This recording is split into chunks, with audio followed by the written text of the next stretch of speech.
Welcome back. We are here for the Between Dancing on Strings, episode 6.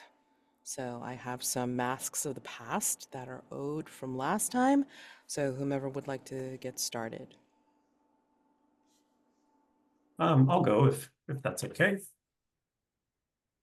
The prompt for this mask is narrate a flashback to your childhood that shows how even then people were willing to suffer in order to make you happy. And so we open on it's not really a village, more of a camp being put together with a few simple conical tents formed from branches and rough hides, arranged in a half ring at the foot of a tall hill facing a large, dark cave mouth.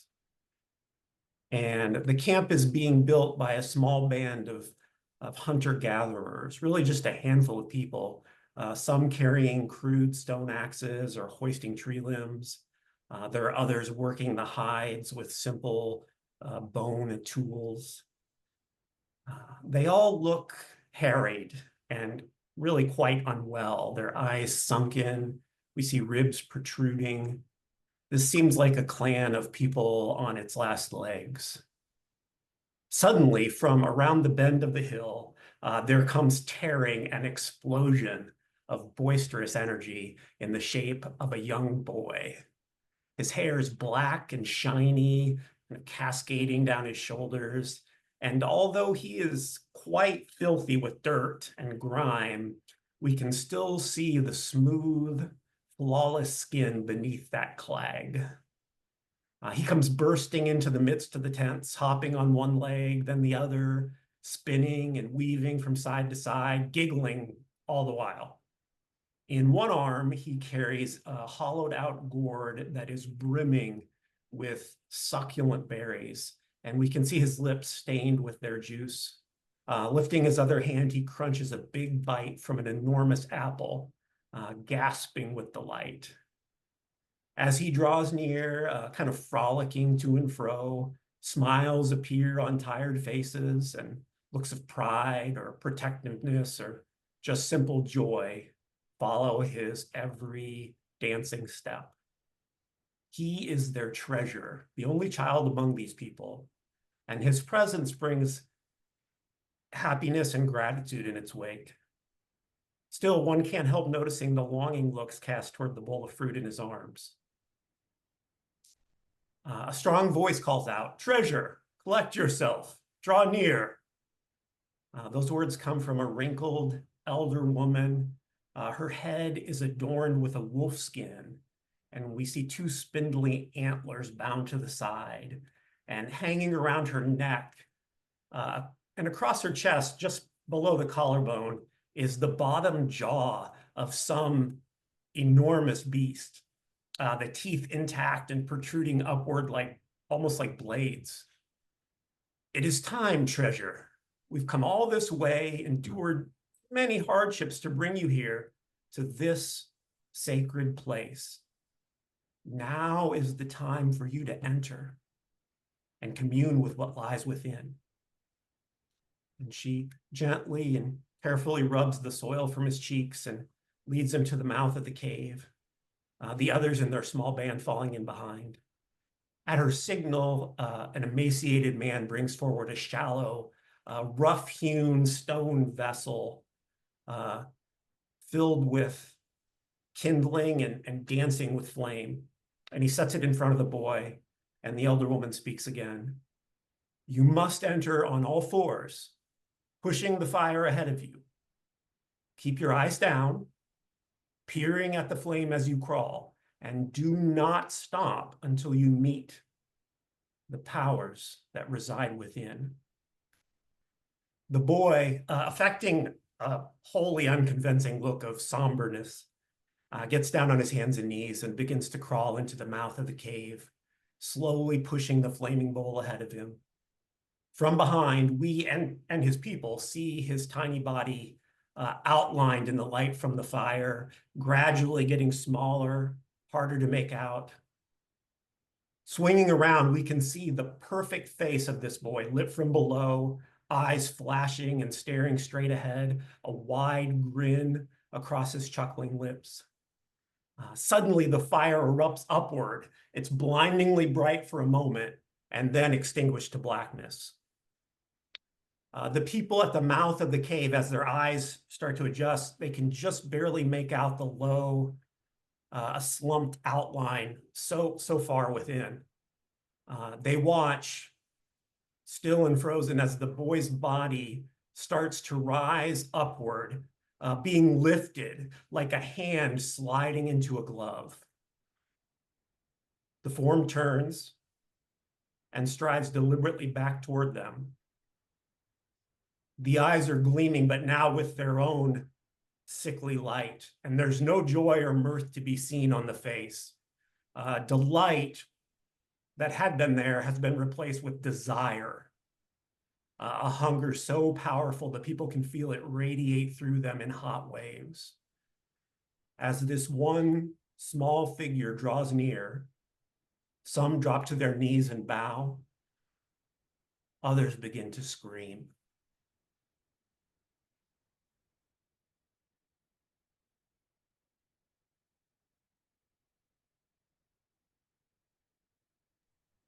A hard mask to follow, but I've also got one to narrate. Narrate a flashback to your childhood that shows the first time you encountered a dark entity. We find ourselves in a long, dark room in the dead of night, silver moonlight wafting in through cracked windows as a young boy lays on a cot, trying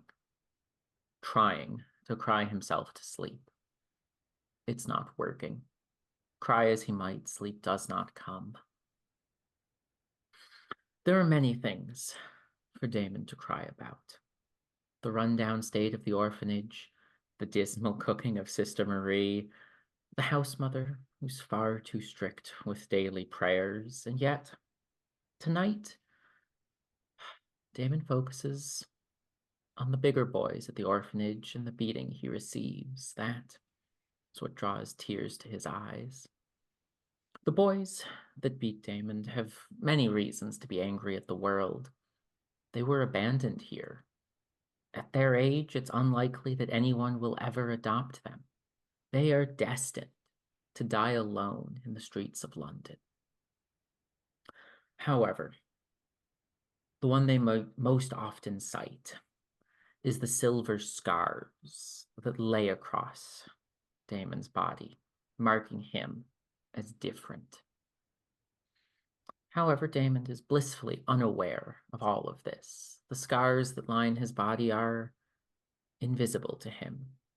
The marks that will define him are still hidden. There are many reasons that the young Daymond should hate it here, but he does not. This church is the only home he's ever known.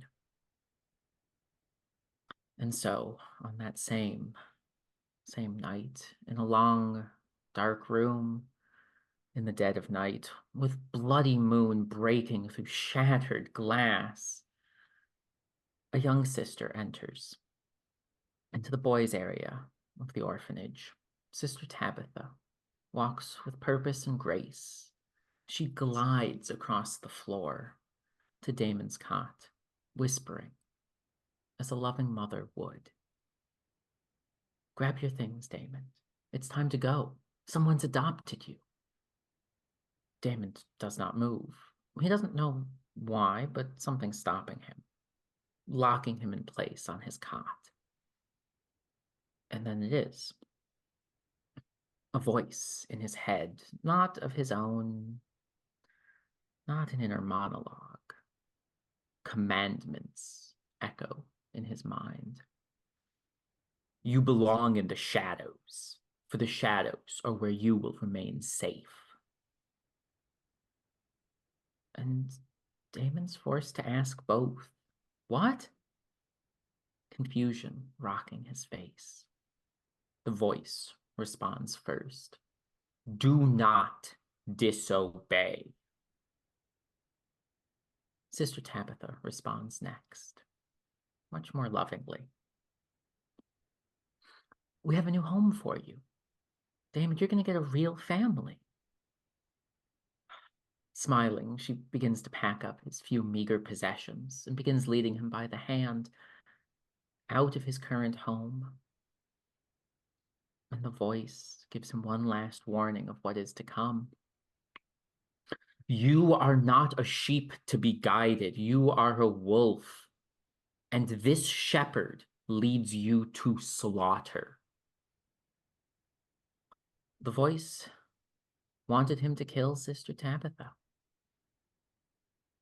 Daymond does not yet understand this, and he will come to regret not doing it.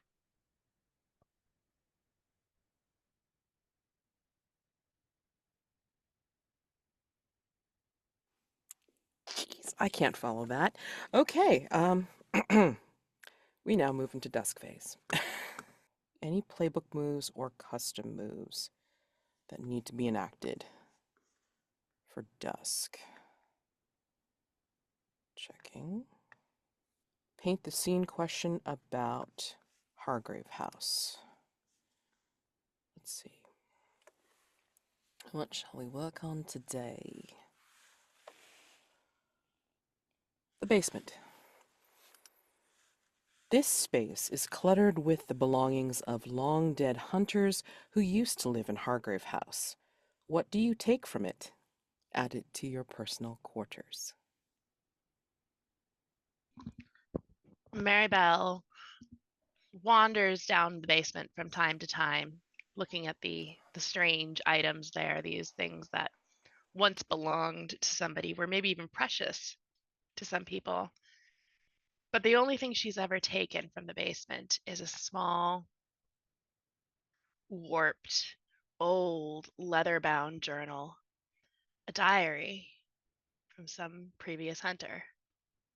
I have an idea that Val found down there a ornate wooden box around the size of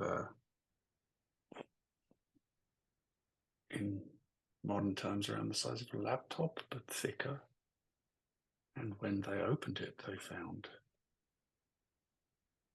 a fancy engraved dueling pistol, but obviously quite old because it's like a wheel lock pistol. So it would be 100 or 200 years old. I'm vague on these things. Kemuel retrieves a small jar that's fashioned from what looks like a single piece of amber that's been split or cut in some way to form a jar and a lid. And it's filled with a deep red lip stain. Daymond doesn't so much as wander into the basement. He kind of just wakes up there from time to time, not ever really cognizant of how he's gotten down there. And usually what he ends up taking up with him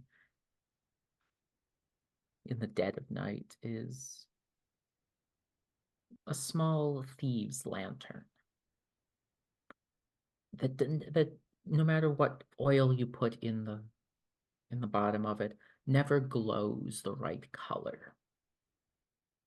And with all personal quarters items, just remember that they do exist fictionally, unless by some, misfortune you lose it or break it. But it only can be used mechanically towards a roll once. Okay. All right, so we now need to consider if you want to answer a question. You have, like I said, on the mean times in Greenwich, you have 6 clues, and you can either answer the complexity 4, what did the voyage of the HMS Whippet discover and what went wrong on the voyage, or you could answer the complexity 6, which is what did Dr. Fisher learn from the material discovered by the HMS Whippet, and what power does it hold? So consider how you want to resolve the threat. So resolving the threat with the complexity 4 destroys the source of the anomaly and breaks the temporal effect. However, if you resolve the threat by trying to contain the anomaly, you may just get the source of the anomaly as a reward. So consider your options if you want to answer that question. Unless, as Rob, you said you had a theory, I'd kind of like to get one more clue or a couple more Sure, we clues can if do that. possible. Yeah, But if you've got a good theory, we can take I mean, that. I kind of, it's not so much a theory that directly fits either one, but it's like how I feel like the clues fit together.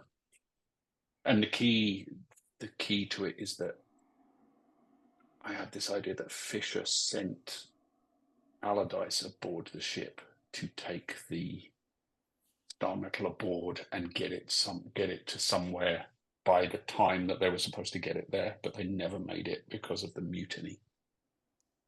Oh my. Amazing. I like that. And Oh my I love Yeah, I gosh. like that a lot. Yes. Okay, okay. I've got a slight, I don't really know, like I don't have the clues to say, oh, it's this and this and this, but I kind of have this idea that somebody, either the people in charge or somebody part of the mutiny, there's definitely some sort of time shenanigans happening here. And what I think happened is time shenanigan happened, changed the course of history, and they realize that they don't have the same home to go back to anymore unless they go back and change it back. Mm. Oh my. This is giving That strong reminds me of Chrononauts vibes. Yeah. I'm it thinking of reminds me of that one series of episodes in Star Trek Voyager, but same kind of thing. I was thinking of the bit in Lost where they're like, is it after they set off an atomic bomb or something, and then they all kind of get thrown into an alternate timeline, and then the guy's like, we need to go back. Oh, I like that too. My memories of that show are super vague now. So we're saying that Dr. Fisher's not actually dead, he's just lost in time? Or Okay. is Well, okay, so just are kind we of think about, I mean, like I like the way these theories are going. I mean, it's like again, time shenanigans, but I'm just curious because if you answer the complexity 4, again, you'd be destroying the Mm. source of the anomaly, and the thing. Or and you get like +2, if you can incorporate all the clues that are available. Or you roll on a, like roll straight and then you incorporate all 6 clues to try and contain the thing, Mhm. contain the source. Yeah, So I I mean, mean, like, I feel like I'd like to go for the 6 if we can. I don't know what Mhm. anyone else is Yeah. feeling.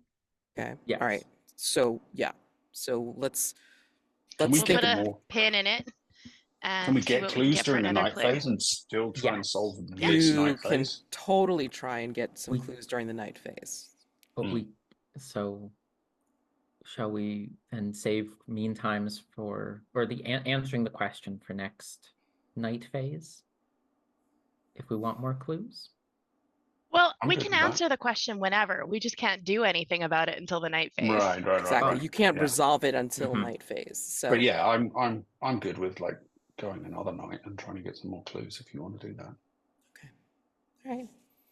Fair. All right. So given that then, what do you want to do? What do each of you want to do for night phase then? I'm going to go watch a Fight Club match. I mean, a Bout Club match. Mm-hmm. Mm. Bout Club, Bout Club. Okay.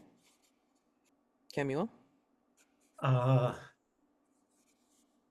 my first impression is that Kemuel would enjoy Bout Club as well, but depending on what everybody else chooses, I can reassign that. Or I mean, you are the undeniable. You go where you want.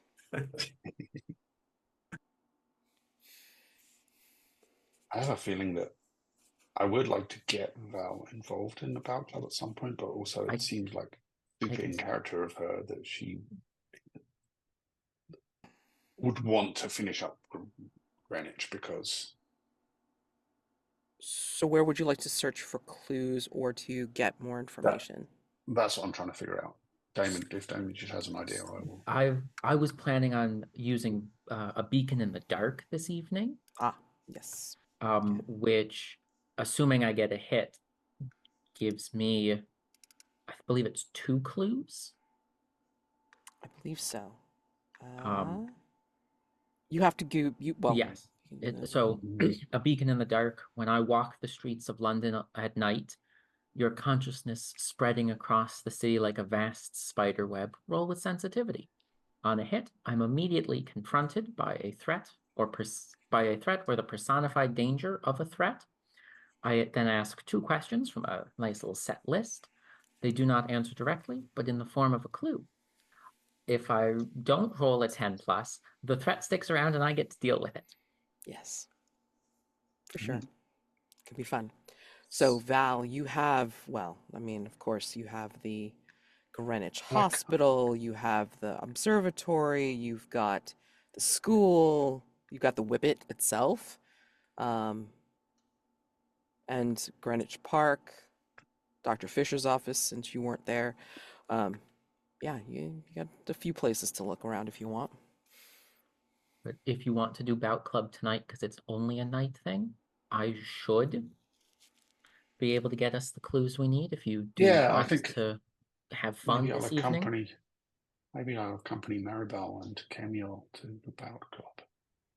Fun. Okay. So, Daymond, you're going to wander around in the dark, and everybody else heads over to the Bout Club. Do you 3 going to Bout Club? Do you want to have a scene, do anything, before you head there? Or do I just take you there? Again, remember, I like to indulge. So if you'd like to talk about stuff, you totally can, or I'll just bring you straight over. What would you like to do? Well, I don't know what Mark wants to do, but Kemuel does have 3 conditions. That's a very good point. So, I will allow a carriage ride for a possible quasi-vulnerable, like during dusk phase, before I introduce the Unscene. So. Yeah, I think Marybelle is riding on the back of the carriage. You know, there's a place you can sit on the back of a carriage, because there's really not enough room in the carriage for Kemuel and Valentine and Marybelle in this particular carriage, and that way you guys can get a vulnerable scene in, because you got to be solo in the between. Not solo, but it has to be a duo. You know what I mean? Yeah. Whose vice is it going to be? Val, are you reading? Or somebody dying in the carriage? Reading is probably easier to get in, but if Probably. Yeah, if that's Mark has a fine. bright idea about how fine. that could work, then Yeah, I think reading makes the most sense. I mean, I can give you a dying to comfort. Trust me, I've done some weird shit before. So if whomever's vice you want to put in play, I will provide.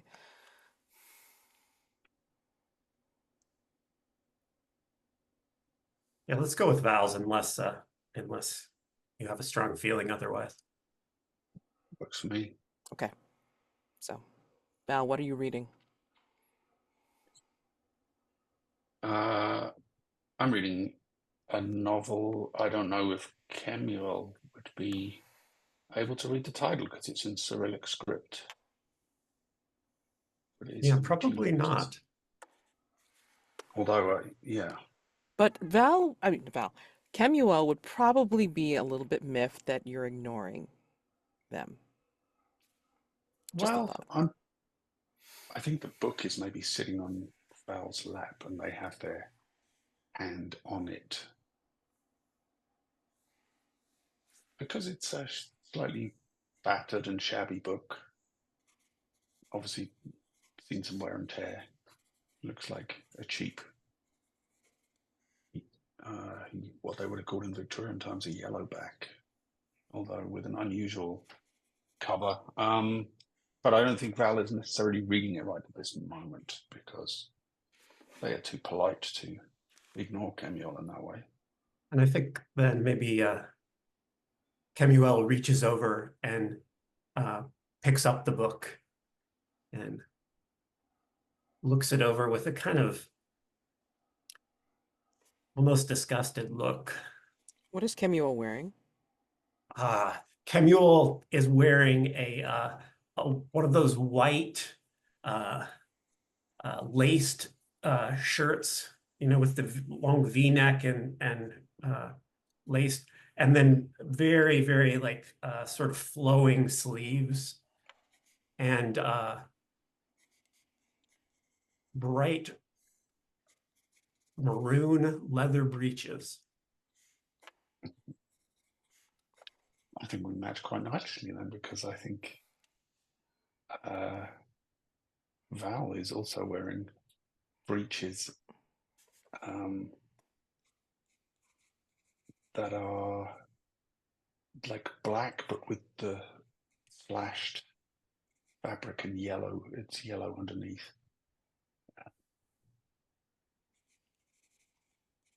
In quite a costumey way almost, and I think a big velvet hat with a feather in it. I think they kind of toss the book back over onto the seat. Your book is rather shabby and mundane. We like your hat much better. Well, thank you, Kemuel. You're welcome. The outside of the book is shabby and mundane, but the story contained within is quite fascinating. Fascinating. Nevertheless, I appreciate your attire as well. I see we have both dressed for the sporting occasion. We appreciate your appreciation. What is the story that is fascinating? Well,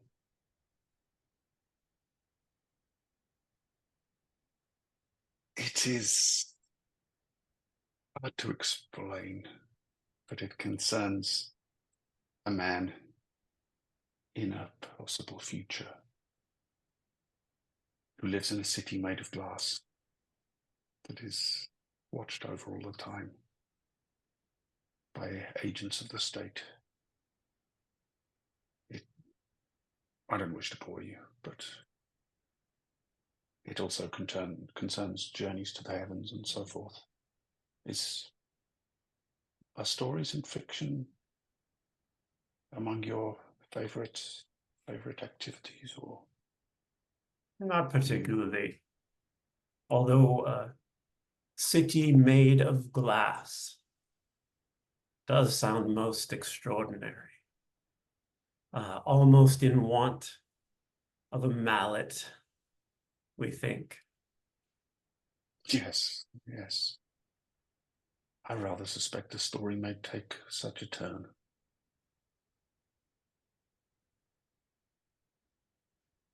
Did you ever see a sight such as that, Kemuel? We have seen many wondrous cities.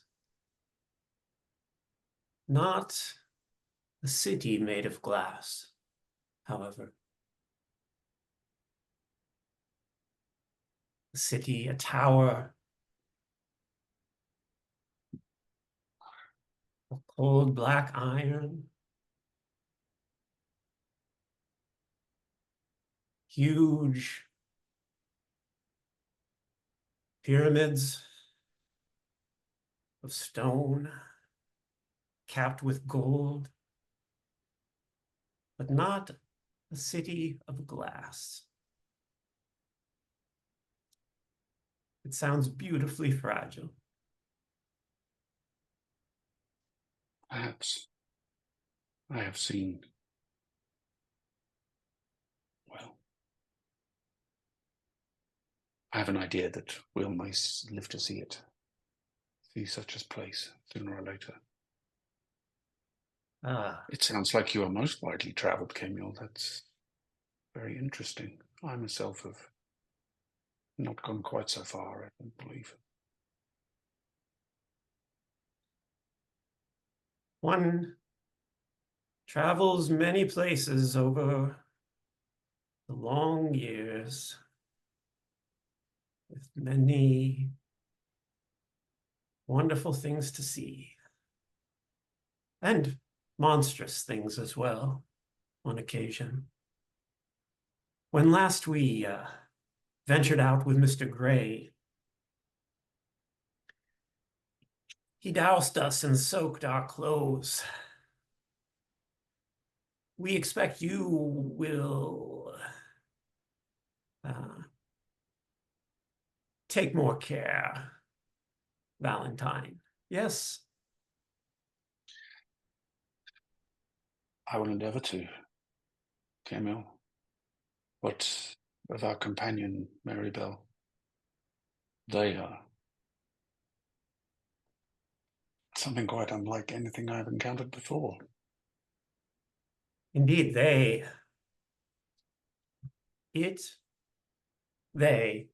are a most interesting construct. Do you Much believe like in...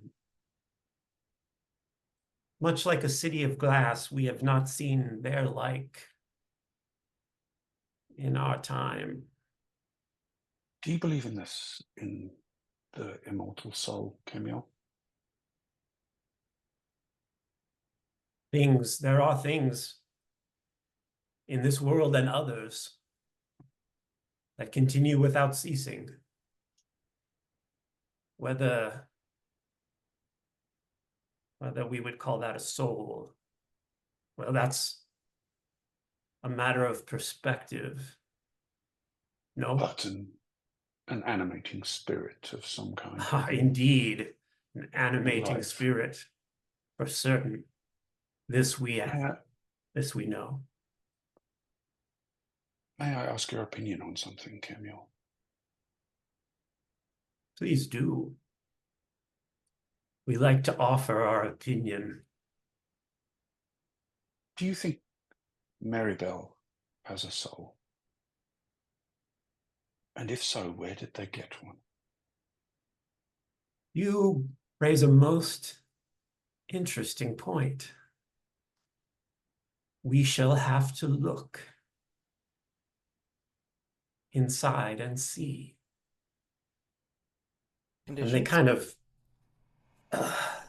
raise themselves up and roll their shoulders, stretch their arms. Do you know much of this Bout Club? Other than what we were told? Very little, although in my youth I was something of a sporting man, and the combat sports in particular were something I am familiar with, although the specific form, I'm not sure. Sport. Yes, sport sounds lovely. Conditions?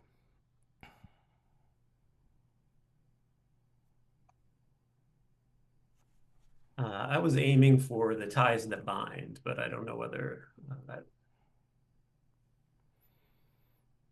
I mean, do you feel like you've discussed it enough to kind of like be like, I'm good? If you don't think so, it's Yeah, I don't know. Maybe not. Maybe not. Okay. It still feels interesting. Okay. And Val, deja vu? I was kind of heading in that direction before we got sidetracked talking about Marybelle, with, I don't know, just talking about how far we've traveled and the past and the present, but I don't know that I really quite got there. Mm. So I'm happy to leave it. Okay, alrighty. Interesting conversation. Marybelle, as you're on the back of the carriage and you're maybe listening, maybe not, I think you see several things like in the street as the carriage passes them. Um, you see a washerwoman, like, hefting her heavy panniers of men's shirts, and they seem to be all blood flecked. And you see a sailor, like, waving to you, as you pass. And as he tries to smile at you, revealing missing teeth, like his lips crack and bleed as he curve into a grin. And you just get this sense of, like, they're all coming from the same place. They're all coming from Bout Club. And the Bout Club meeting is in the unfinished arcade of a Gothic church, still empty of pews, the thud of fists on flesh, air humid with sweat, the penny sharp smell of blood. So before I introduce the Unseen, I just want to have a paint the scene for this. Two fighters trade blows on the improvised ring, both beaten and bloody, as a raucous crowd of men cheers them on. What about this spectacle do you find beautiful? This is for everyone. It is not a fight. It is a dance. Choreographed moves, a jab to the left, a dodge to the right. These are tired men who right now are just kind of going through the motions, dancing around each other to music that only they can hear.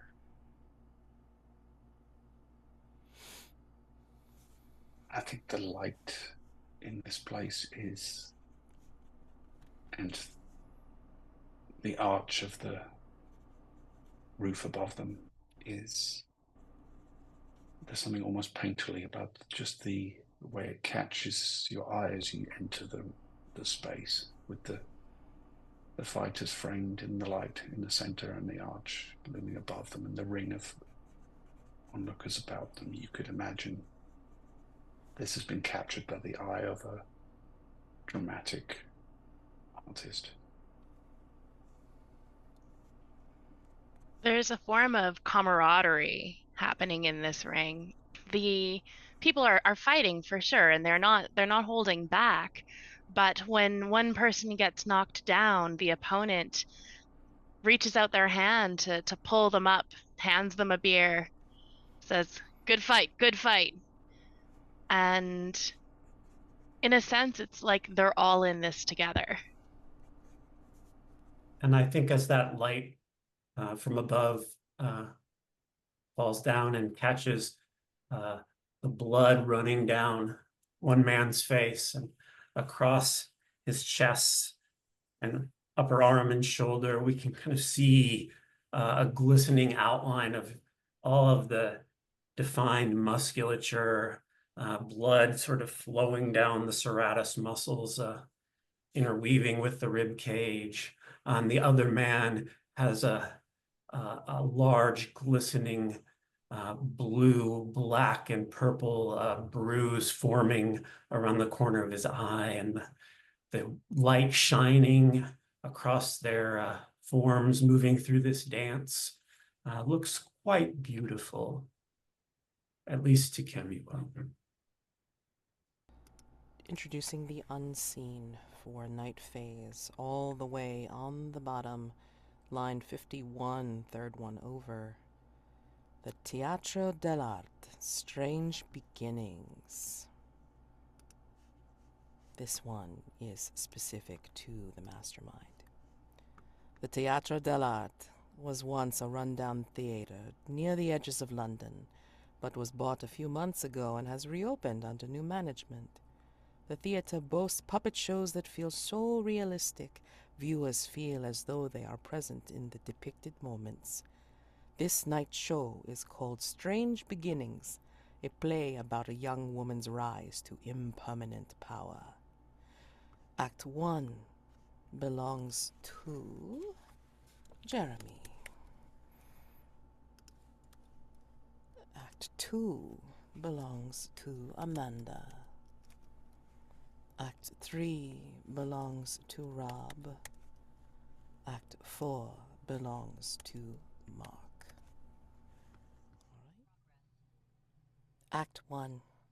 The past through her eyes. The scene opens in 1121, where a young woman watches as her town is razed to the ground by people chanting for their holy land. As the flames flicker, they reflect off a nearby soldier's necklace, glimmering across the blood on it. The cross is reflected in her eyes before she turns and runs. Paint the scene, Jeremy. What does she manage to salvage from the ruins of her home before she makes her escape?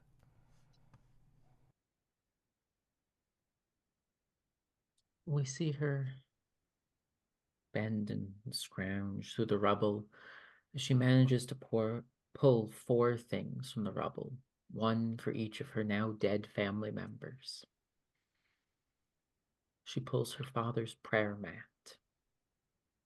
stained with his blood, her mother's shoes, well used and solid made, her brother's axe, more used to cutting wood than bone, and her sister's dolls, handmade with love. Mr. Gray, you intend on wandering about these darkened places and streets tonight. At least Yes. tell us what this looks like, as you are a beacon in the dark.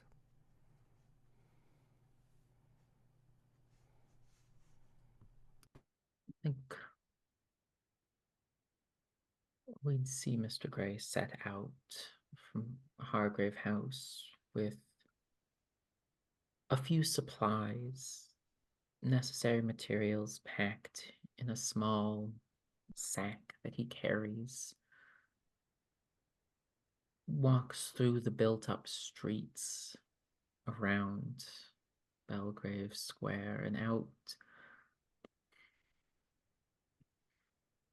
probably near the observatory grounds, and realizes that there are too many people here before sneaking his way into the naval shipyards where the Whippet lives.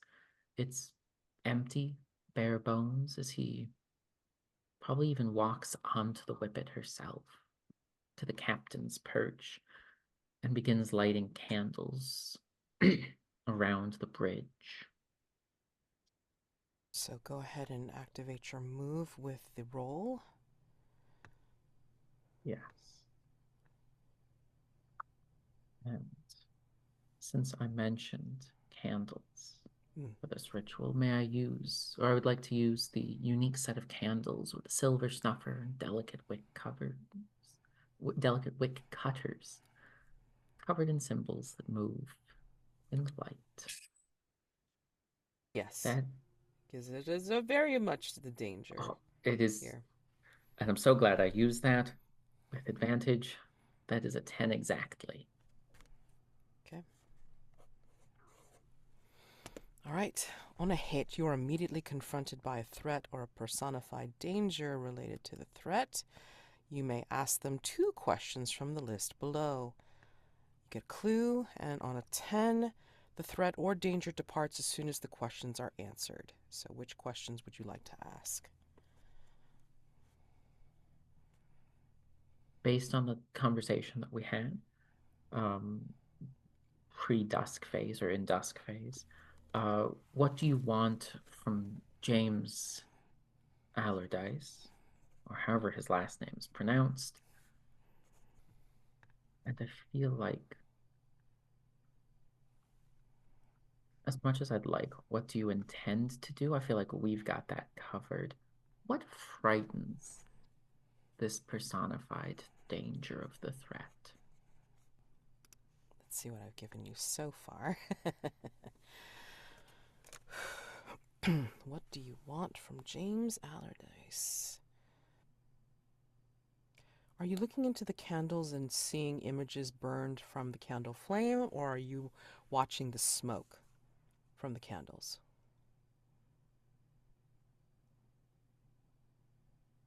I look at the flames as they dance in the reflection of the bridge glass.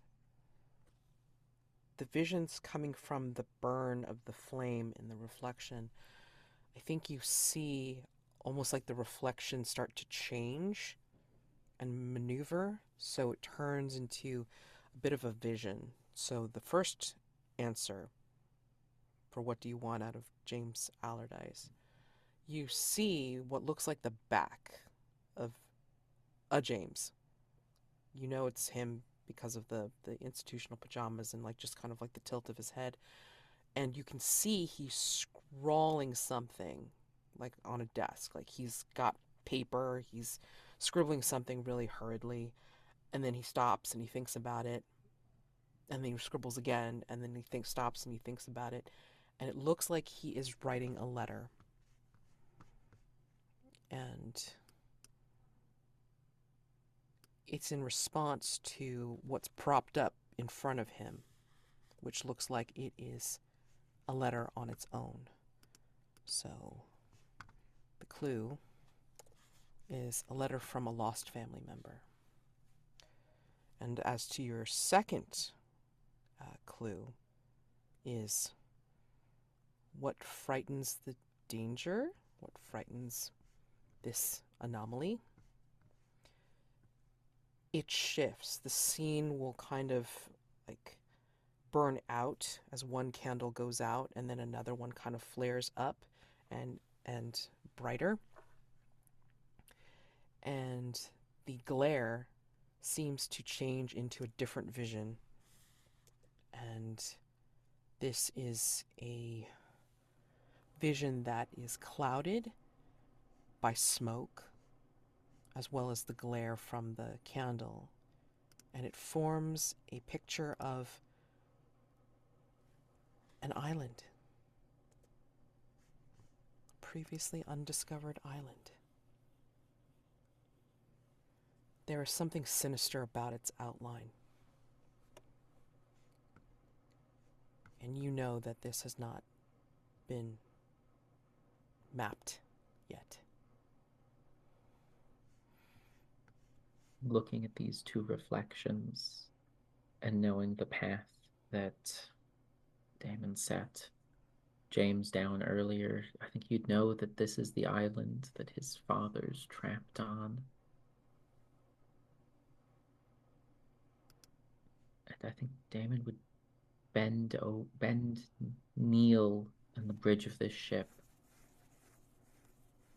in prayer, asking a God he does not believe in for forgiveness for what he specifically has done to James, the path that he has begun that he sent him down with the young child, and he begs this God that he does not believe in for forgiveness. Time does not slip away, but yet you feel something else here. Please make the night move. As the candles snuff out and you are left in complete darkness. And you hear a voice quite familiar to you.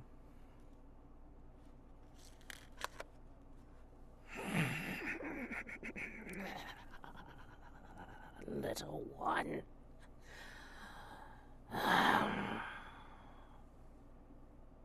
Tempting me. Awakening me.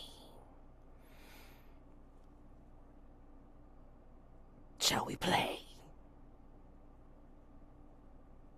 What do you think will happen if you fail or lose your nerve?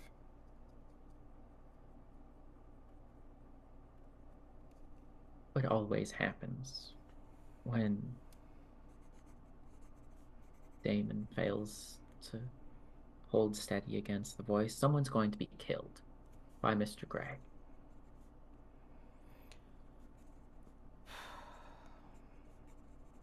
Yeah. And I think that someone, if it all goes wrong, it's going to be one of the Allardyces.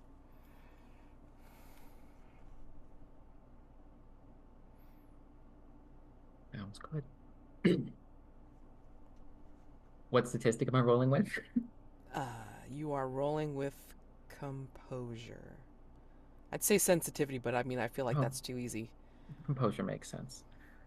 And does out of time come into play here or no? No, I mean, like Okay. the time anomaly has kind of like, again, like, you know, by condition of your move, it's like it's left, and Mhm. Dark Entity said, "Let's play." I'm almost disappointed in this roll. Mm. It's an 11. Ah, well, tell We me, talked to the dice too well. tell me how you, like, you know, stay steady in this case, and yeah, tackle with your dark entity. But actually, you know what? We're gonna move on to the others, and then you can tell me how you deal with it. All right. So everybody has made it to this, you know, this church construction site, and sees what you see, like as people are getting ready, or they've had some bouting done, and you know they're kind of done for the night, and yeah, outside of the door is this squat and solid person. Looks like a wall, literally a wall. Bald head, doesn't smile whatsoever, and will present himself in front of said door, and then just folded arms looking like big beefy bats, and says, "Yes." Yes, we would like to enter.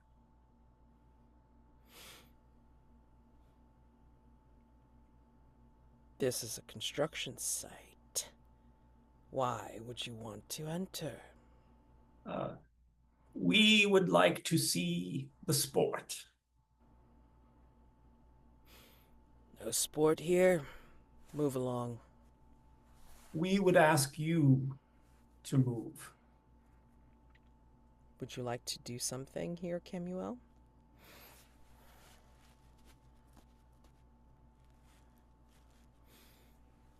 Or would I you like think to see that how the they'll, others handle it? yeah, let's maybe give, I think he'll just stand there for the moment. This means to say is that you can be assured of our discretion. We understand there are some martial sports on display here this evening, and we were hoping to attend in a spectator capacity. Nothing going on here. There's gonna be a church on this site.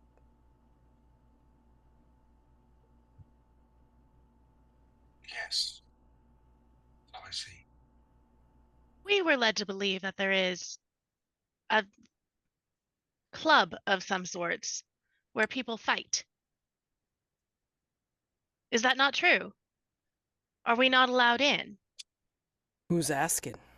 And like he's like getting up in your face, like he's probably trying to use his bulk to intimidate you, Marybelle. Yeah, good luck, buddy. Uh, I'm Marybelle. Who are you? Brick. Thank you for the introduction, Brick. Now may we enter? So he is trying to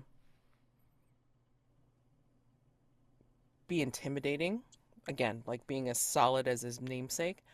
Um, he's going to put a hand on you and like try to move you out of the way. So night move.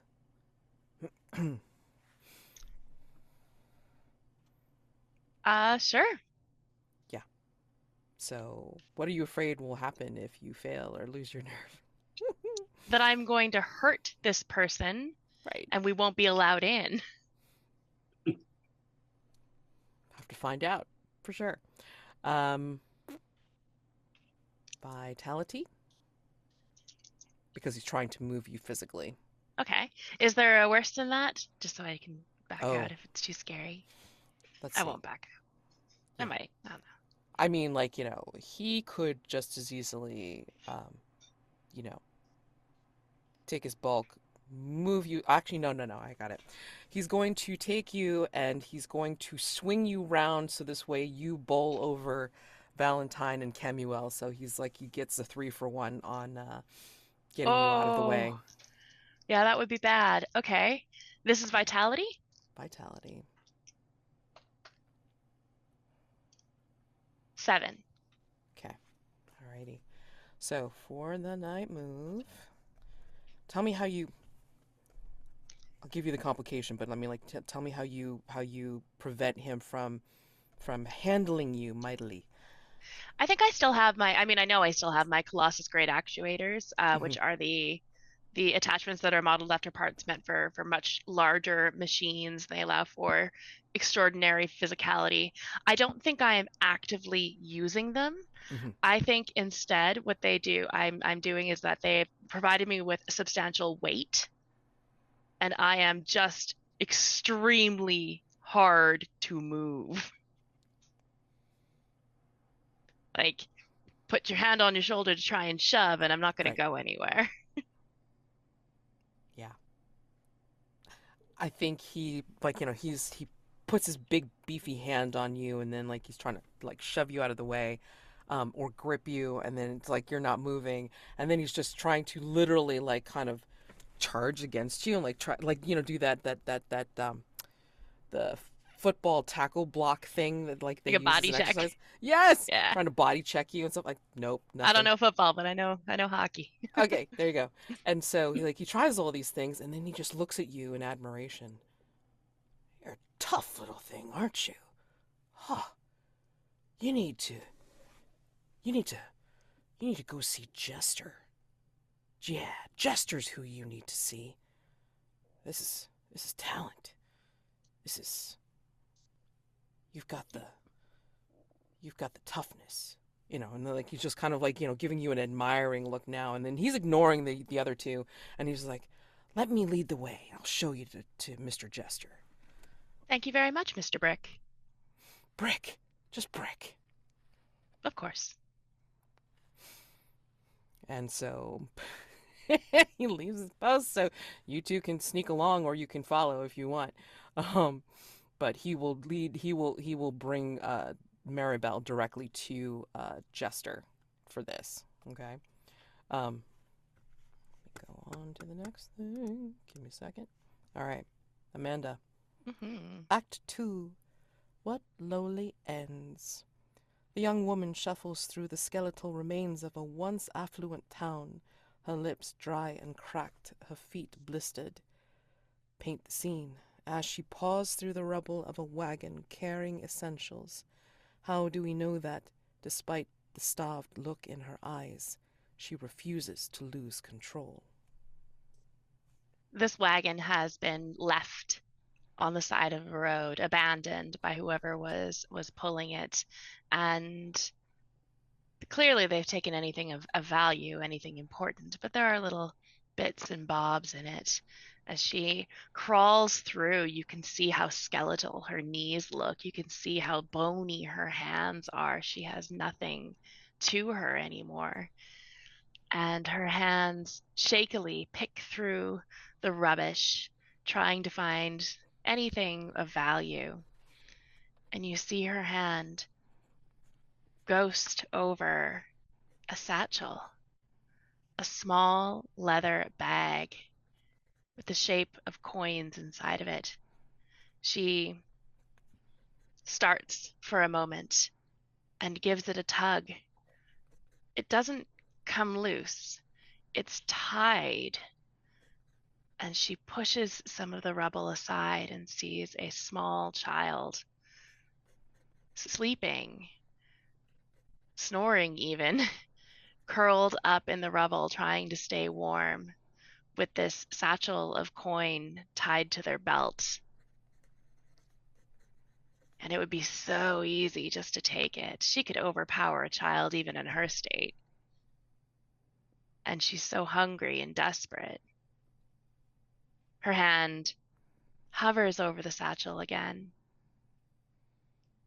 and then brushes warm bits of cloth and debris back over the child to keep them warm, snatches up a small sewing needle and thread. It'll be useful for repairs on the shoes and the mat and the dolls. And she leaves the child alone, continues on her way. Nice. Daymond, tell me how you are keeping it together with your dark entity trying to lord it over you.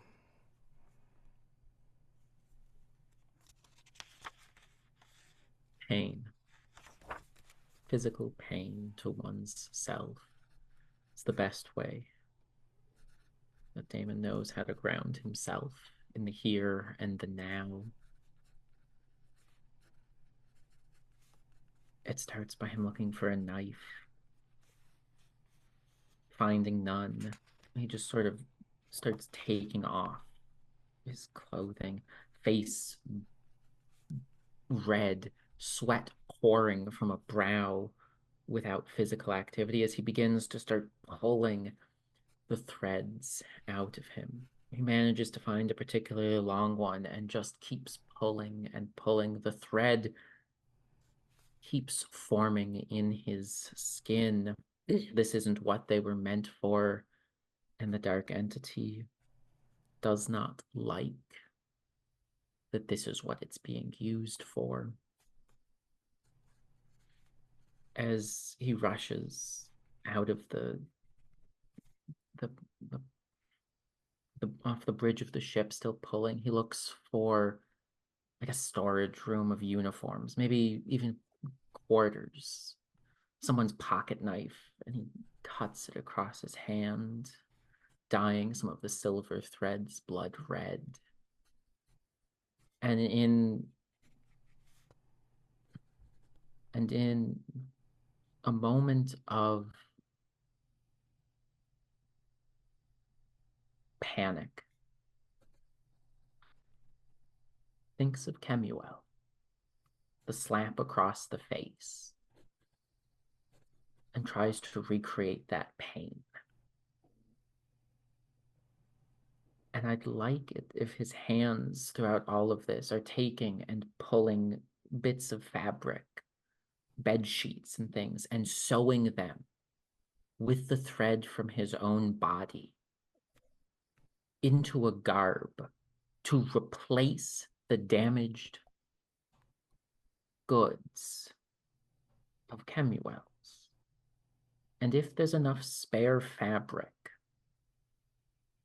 he'd also like to, through his pain of using his own skin as thread, form a simple tartan dress for Marybelle. New fabric, a second set of clothes. And finally, if possible, a scabbard for Val, trying to redirect his pain from himself onto his companions, to try and channel this need for damage, this need for blood, into the creative art of sewing and gift giving.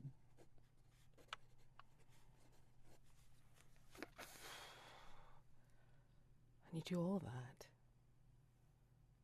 a lot of skin that he pulls out. The darkness recedes, but yet there is darkness on deck as blood is spilled.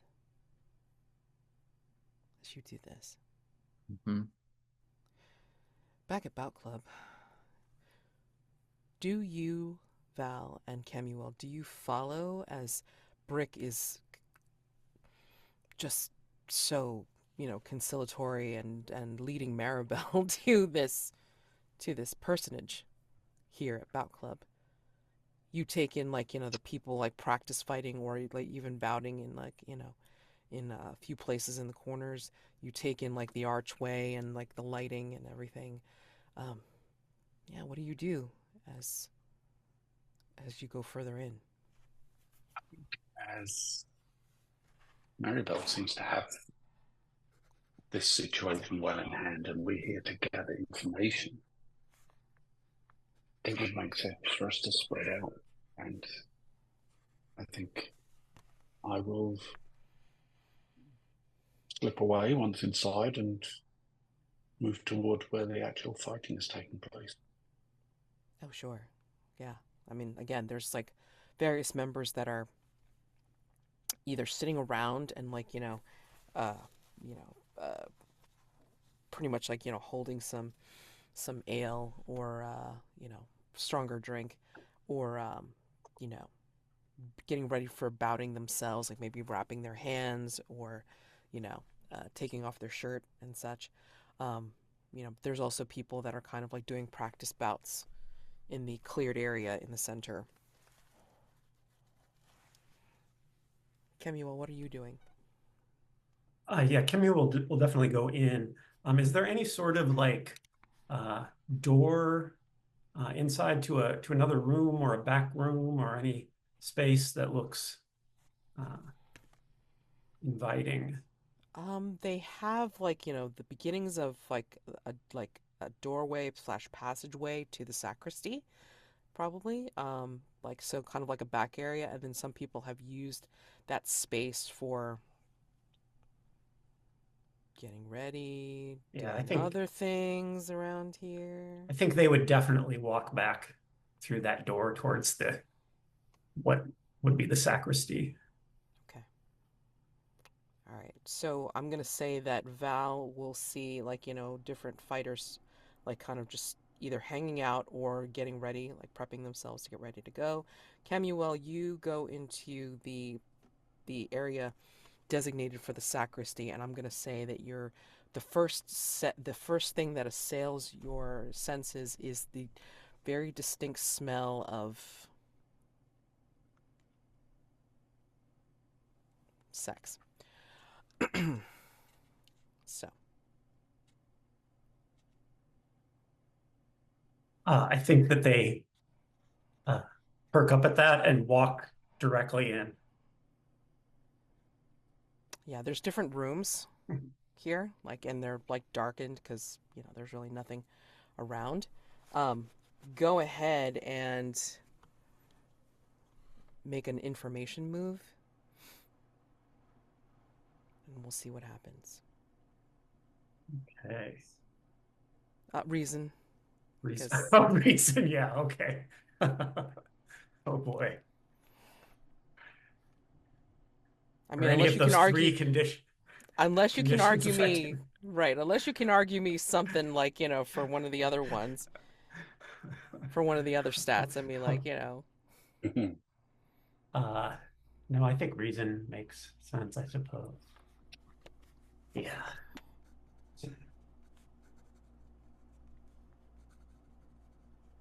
Oh, that's a 6 minus 1, so that's 5. Ah, so much fun. Okay, give you something in a second. Or you could do a mask, but I'll tell you what the problem is in a minute. Val, you are going among the people that are spectating. You hear in particular batches people are either cheering some of their favorites on, or they're singing something they're doing some kind of chant, a sing song chant or something like that, almost to kind of bolster each other. So, yeah, I mean, like you can talk to any of the fighters, or you can talk to the people that are sitting, waiting to watch. Yeah, I think I'm taking in the preparations and so on, but I think I will stand over by the people getting ready to watch and maybe ask any any suggestions on wages I might place, gentlemen.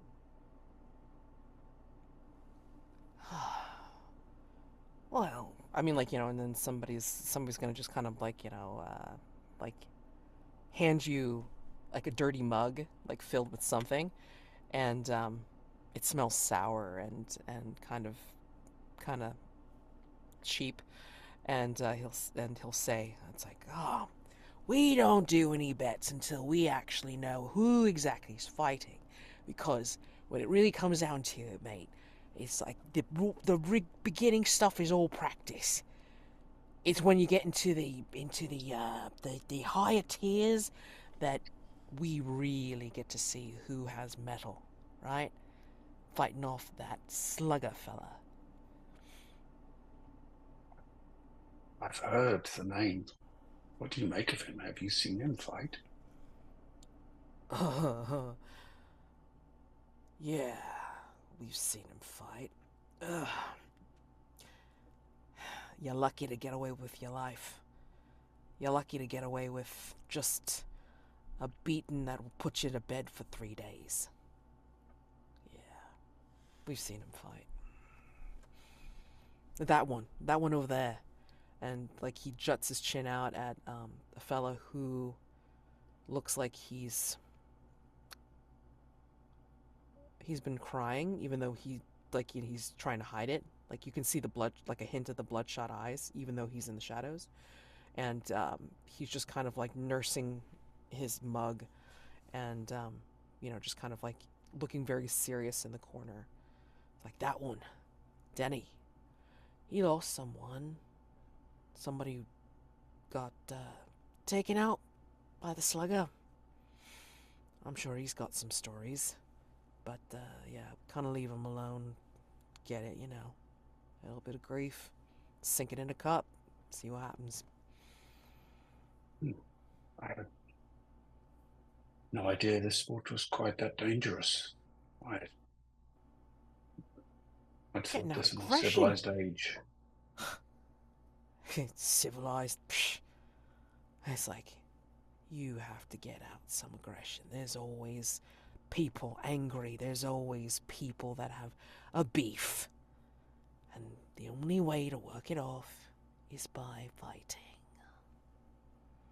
And always someone who needs to make a name for themselves. Yes, I know the type. Helps us feel powerful and alive. You gotta be working stiff, and you have to go under the boot of your masters. We come here to feel equal. You partake then? Yeah, yeah. This, and then he kind of raises his shirt, and you can see like there's like a gash in it, and like heavy bruising around it. Like that's from practice about like 3 nights ago. It's a badge of honor. And he takes a big swig from his mug. I think Val, dressed flamboyantly as they are, also kind of pulls their shirt up and shows what looks like an old scar where something pierced their side. And there's, I too have partaken in martial sports in my time, not exactly the same manner as here, but we are fellow We are fellow. fighters. And he'll slam his mug against yours and like a toast or a cheer, and And then he says, it's like, oh, we all settle down. It's like, looks like Justice getting ready to announce again. The rules. He's got to give out the rules. Yeah. Sit down, let's watch. And then if you're feeling feisty, then join in, mate. Take a bout in yourself. And, Marybelle, you're up. Yeah, go ahead. I was just going to say, I think Val will say, it's been some time, but perhaps I shall. Yep. And, he just, shows off a grin that's a good amount of teeth missing? Yeah. Marybelle, you've been brought by Brick, almost, respectfully, to this fellow that he refers to as Jester. This fellow has, the look of a natural showman. I mean, he's got, kind of flamboyant breeches, but, I mean, they're blood-flecked. He doesn't have a shirt on. And he just looks built, but he's smiling, and his really amazingly good smile is marred by the fact that it's he's got blood flecked and dripping off of his face. So you can't tell whether it's his own blood from cuts or if it's from another fighter's. Who the hell knows? But he's got a loud one of those horns, hailers, what the hell are they? I forget which. And he's just kind of yelling through it. It's like, "Oi, get ready for the next match. I'll be doing the rules in a minute, gents. Get settled in. And then he kind of looks at Brick curiously when he brings you up, and then says, "Oh, what's this, Brick? This is an interesting find for our Bout Club. Masculine Bout Club." Very pointedly, he says, in your face as he's looking at you, Marybelle. I don't understand. What do you mean by masculine? This, love! And he slaps his chest, proudly. And, you see the sweat glistening, the blood dripping, and all this kind of stuff. Power. Feeling alive. With the adrenaline. The chemicals that make us so powerful and alive. And then, he flexes and, you can see his muscles. And then just look around you. All of this energy towards the bout, towards the fight. Oh. I think, okay, so what Marybelle does is they hold on, I need to pull up my moves, not my moves, my all parts. Okay, yes, I think Marybelle cocks her head and looks at this person and reaches up and smacks their own chest in the same way, and then raises their arms up as if flexing. There's no muscles to flex, but they're doing the same thing. And I think what happens is through the galvanic cardioverters that I have, which are the electrical things that keep my body operating, it gives me more control over how that energy is conducted throughout my body. And I think there's sparks that shoot out of my arms. Amazing! Ah, we would have fireworks, except, well, we would try not to call attention to ourselves. Which reminds me, and then he's he gets ready to speak into the trumpet. So, gentlemen, sit right down as we get ready for this next bout. We'll see who shows their mettle, and we'll face off against the Shoreditch Slugger. And then he says, "Rules. Only 2 men to a fight. No guns, no blades. And if a fighter goes limp or taps out, the fight is over. And, need I remind you, we don't talk about Bout Club. We will enforce this rule outside of this gathering every time. The only way we can have this club to ourselves, just like the higher class gents, is if we keep it secret. Can we keep a secret, gents? And everybody's like, yeah, yeah. And it's like, and everybody's like, it's like a raucous roar. Mr. Jester, I beg your pardon, Yes. but I am confused. If you do not tell anyone about Bout Club, then how do you get people to come to Bout Club? He just kind of like sighs a little bit as if he's heard this question before. And then he just, when you know, love. And then he just kind of taps his nose, the side of his nose. Like, I just squint at his nose, trying to figure out what's wrong with it. Why is he tapping it? And then, like, Jester will just kind of like, give you a look and then just be like, and gentlemen, who will be the first to bout tonight? And so, sorry, back to Kemuel with your 5. Do you go into an actual room or do you just keep going down the hallway? No, I think they would go into if not the first room, the most interesting looking room that presents itself. Got it. Okay. So I think what happens is I think you're going to find yourself where in this particular room. See, I don't know if this is bad or not because I mean Kemuel might be into it. I'm not sure.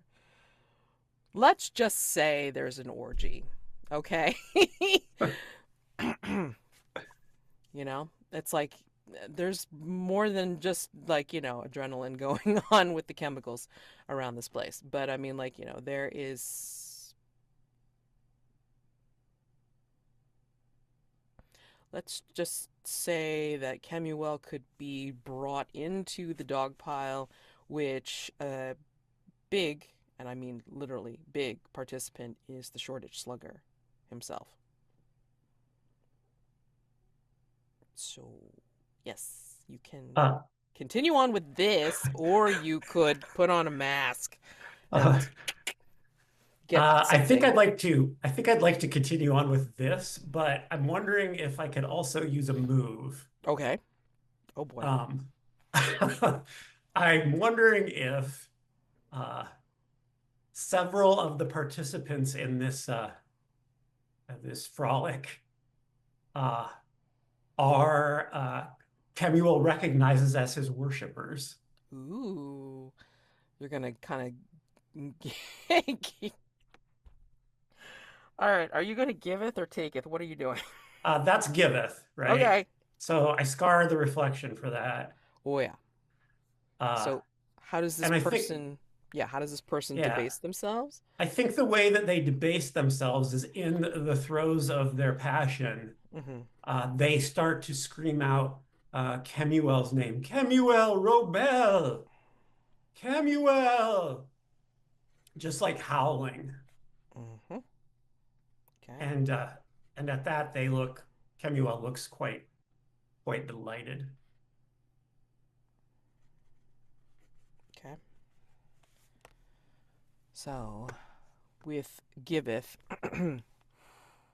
yeah, I mean, like, you could acknowledge them as a worshiper. You can, if you give them something like from your personal quarters, it's like they'll do what you want without any questions asked. But tell me how your reflection is scarred in this moment. Yes, I think seeing the illustration on the front of the broadsheet and looking at the depiction of Kemuel's face, where the eyes are, it's almost like a doubling or trebling. There are not just 2 eyes, but at least 4, perhaps 6, maybe more above and below. It looks. Did the woodcut slip? in the printing process, or it's hard to tell whether this is intentional or some sort of mishap. But there are numerous eyes across the face. Rob. Act 3. Power, but at what cost? As we see the young woman again, the only indicator of how much time has passed is the length of her hair and the air of starved desperation about her. Paint the scene. As a cloaked figure offers her a way out and a new form of power, what about their manner shows they are not as altruistic as they seem?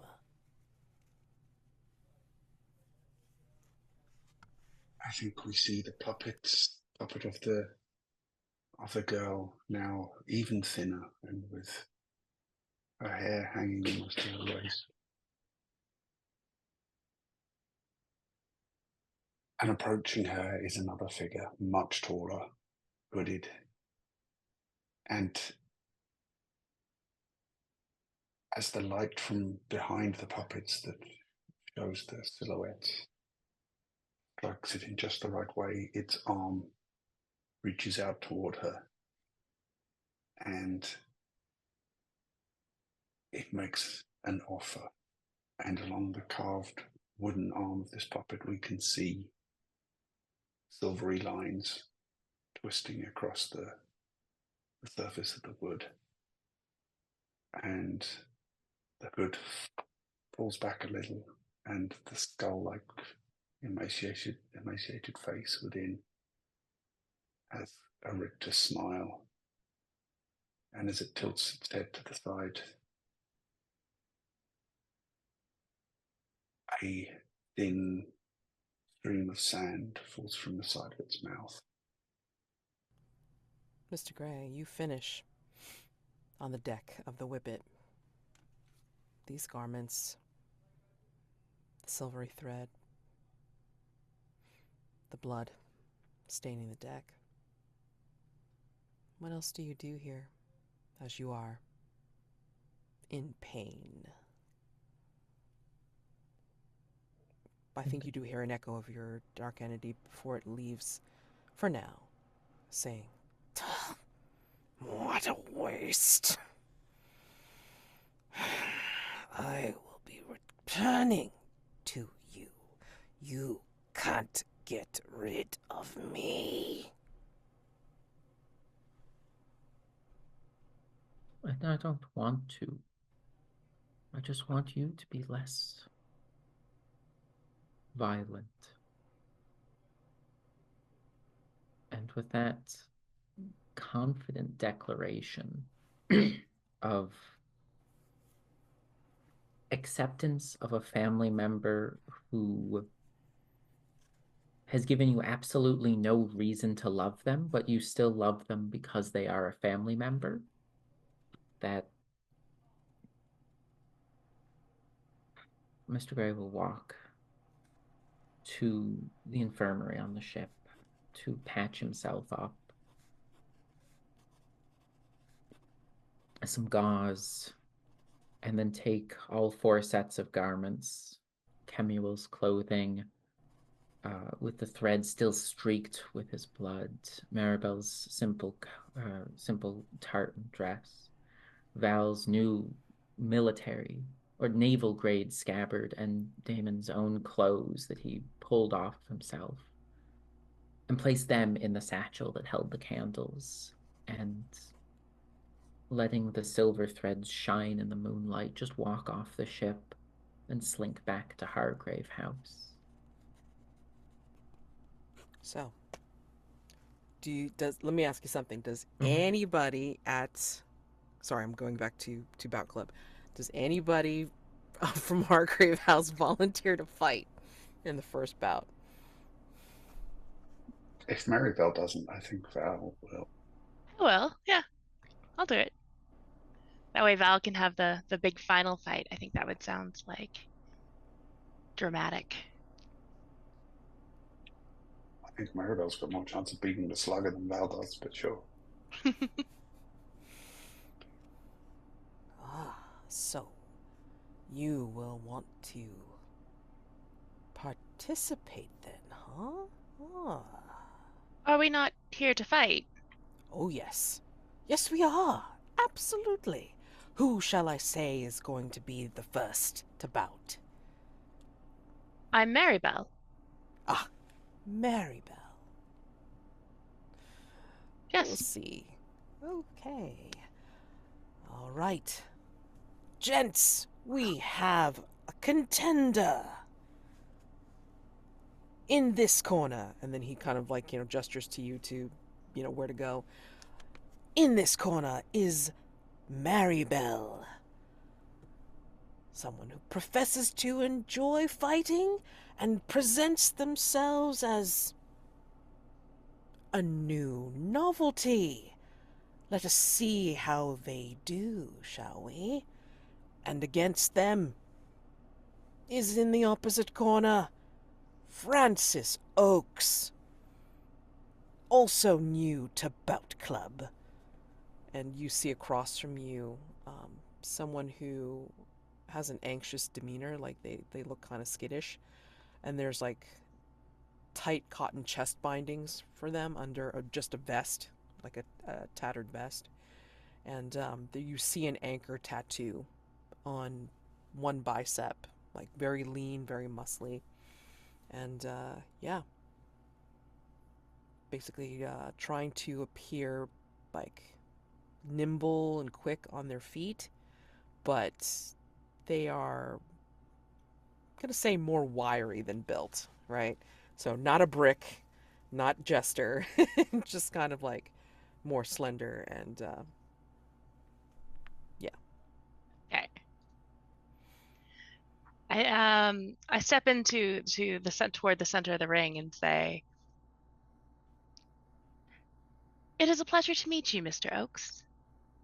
I will enjoy our fight today. I hope you do as well." Kind of looks you up and down, like kind of, like kind of bobbing a little bit. We'll see. You never catch me giving up a fight like Bram did. I don't care if I die.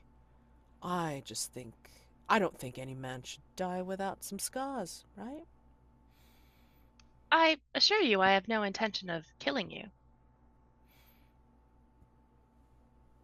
Not sure if I can say the same, love. And then, like, gets into a stance and, like, is ready to go. And gestures, like, kind of like wide-armed and says, "Are you ready?" And then, like, I am, everybody Mr. Jester. Thank you very much. everybody starts screaming around you. And, yeah. And then, like, you hear some chanting from the crowd. I'm just gonna ask to paint the scene. Like, what kind of chanting, what kind of cheers goes up, like as Marybelle goes up against Francis Oakes, newcomers, contenders to Bout Club. I think there's one portion of the crowd that is mostly just yelling nonsense because Yeah. they've had too much ale. Oh yeah, for sure. What else do we hear from the audience?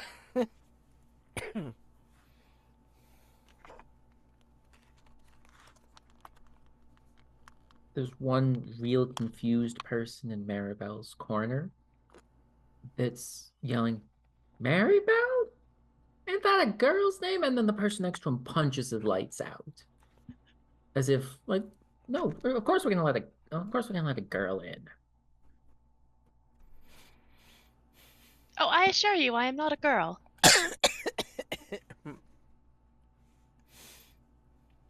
What else do we hear from the raucous crowd? I think you hear somebody just screaming at the top of their lungs, "Break them open!" Francis is like, "I will!"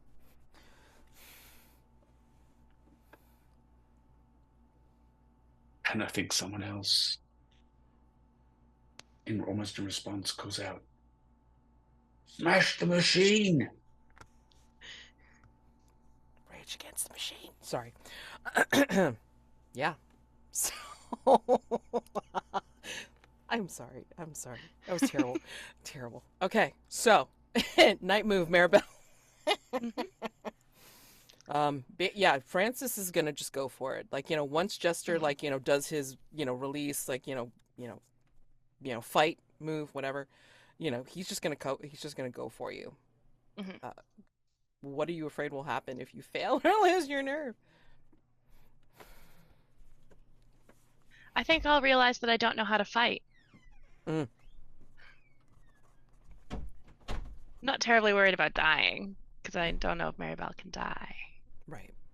But I if I don't mean, know how to fight, I might get broken. yeah, I think that's a pretty good thought. In fact, it's worse in that, you know, because Francis wants to prove himself, he will not only, like, come at you with both fists, but he's also going to probably try to, it's going to be like, like totally illegal stuff, like, suplexing, and then, like, trying The to tear ladder your head comes off. out. Yeah, Yeah. yeah, well, I mean, like, you're not supposed to yet.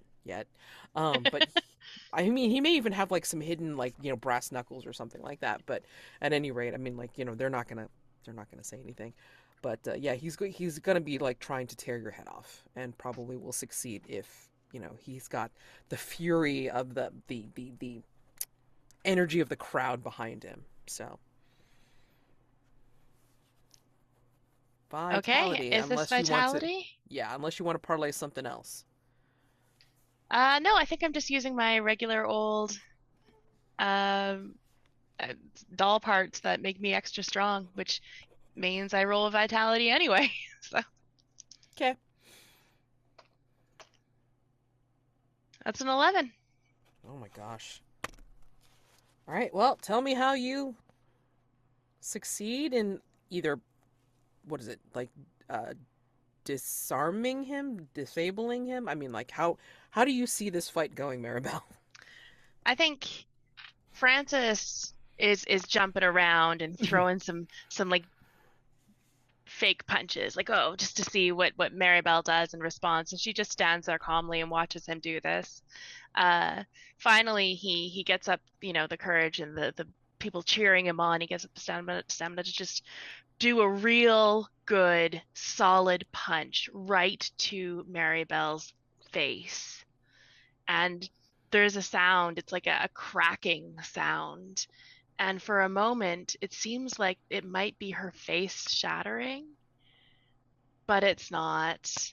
It's Francis's fingers shattering as they hit her face. And he pulls back his hand in shock. It's not even hurting yet, but it, it's going to. And Marybelle, with no finesse and no preamble, barely even a movement, reaches up with her left and smacks him in the face. And the sound, the crunching sound, is even worse as his teeth shatter. And he pulls his head back and yells. But as he yells, his face splits up the cheek in a half rictus grin as she has split open his mouth. And he stumbles backwards, blood spitting, and falls to the ground to his knees. Marybelle just looks at Jester and says, "Do I win?" The fight is over. Our winner of this round, Maribel. And Marybelle does the strange curtsy that they do and leaves the ring. Who's next? And as Jester says this, let's move over into the back room with Kemuel. Yeah, so Kemuel. Yeah, Does this do we think this worshiper has a name? Do any I thoughts? will give. I mean, I will let you name him. Let's see. They're Rodney, I think. Okay. And so Kemuel in spite of the uh, roiling and writhing pile of bodies, will walk over and sort of squat down, and they will say, Rodney, attend us. And they will take the red or the amber, tiny amber jar with the red lip stain and put their finger in. Take this and apply it like so.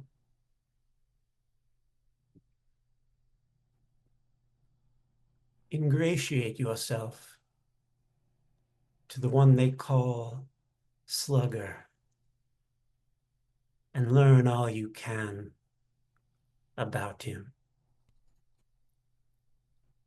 I mean, in between screams of pleasure and your name, I mean, like, he does as you ask, and he, like, he gasps, I will, I will. And, See that you do. I mean, do you stay and watch, or do you leave? Yeah, What do you do? absolutely, absolutely. Oh, okay. Then they just step back, like kind of against the wall, and very creepily watch everything that's happening. Oh, there's a lot. Yeah. Val, you're in the audience, like, and you just watch Marybelle, like, just literally smack down a guy. What do you do? What do you say? Where are you going? I think how. I mean, they presumably the guy looks pretty badly hurt, but yeah, I think I'll look toward my companions and Oh yeah, they drag Francis off. Yeah. I think she hit him just in that way, like on the part of the jawline that like knocks him out. So even if he's in pain, like, he don't feel it because he's out like a light. So yeah, I think I'll look toward my companions and say,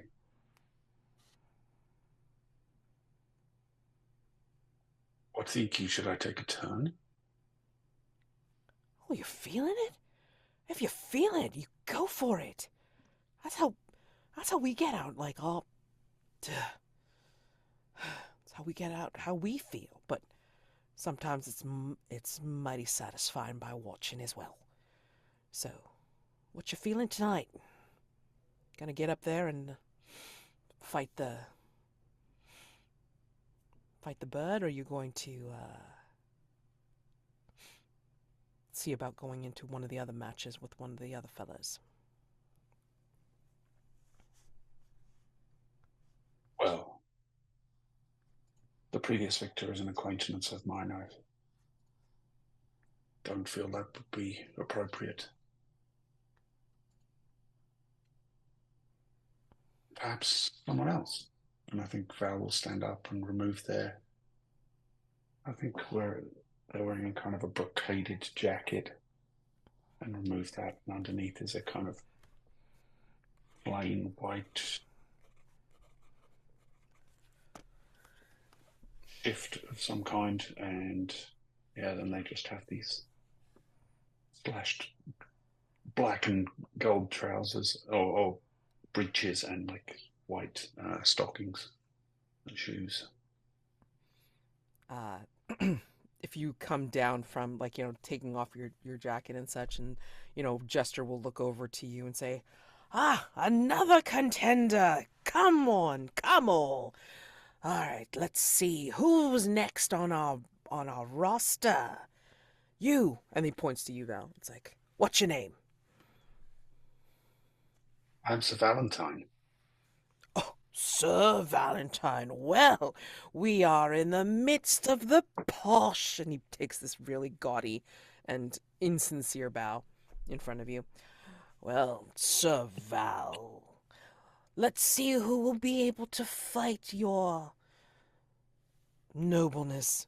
And he will gesture at someone and, like, kind of gesture them onward. And, like, it's probably Cassius. Yes, come down, come down. You were itching to bout, weren't you?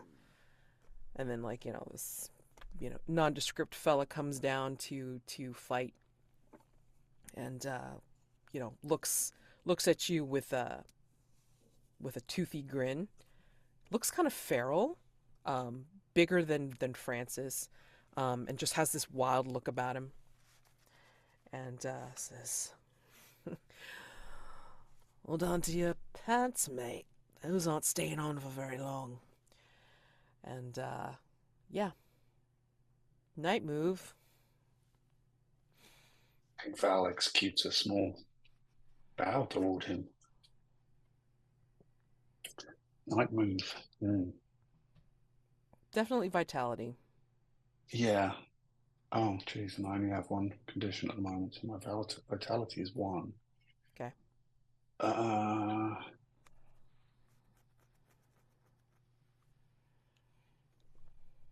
feel like it wouldn't be appropriate to use an unfair advantage. I don't think I've got anything anyway.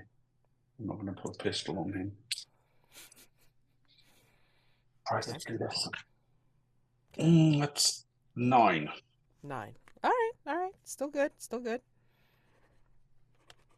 All right. So, on a night move.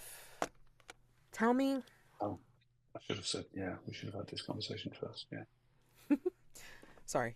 Yeah, what could go wrong? It's like basically he's gonna tear you apart, but like again in a more like violent way than Francis was making out, basically.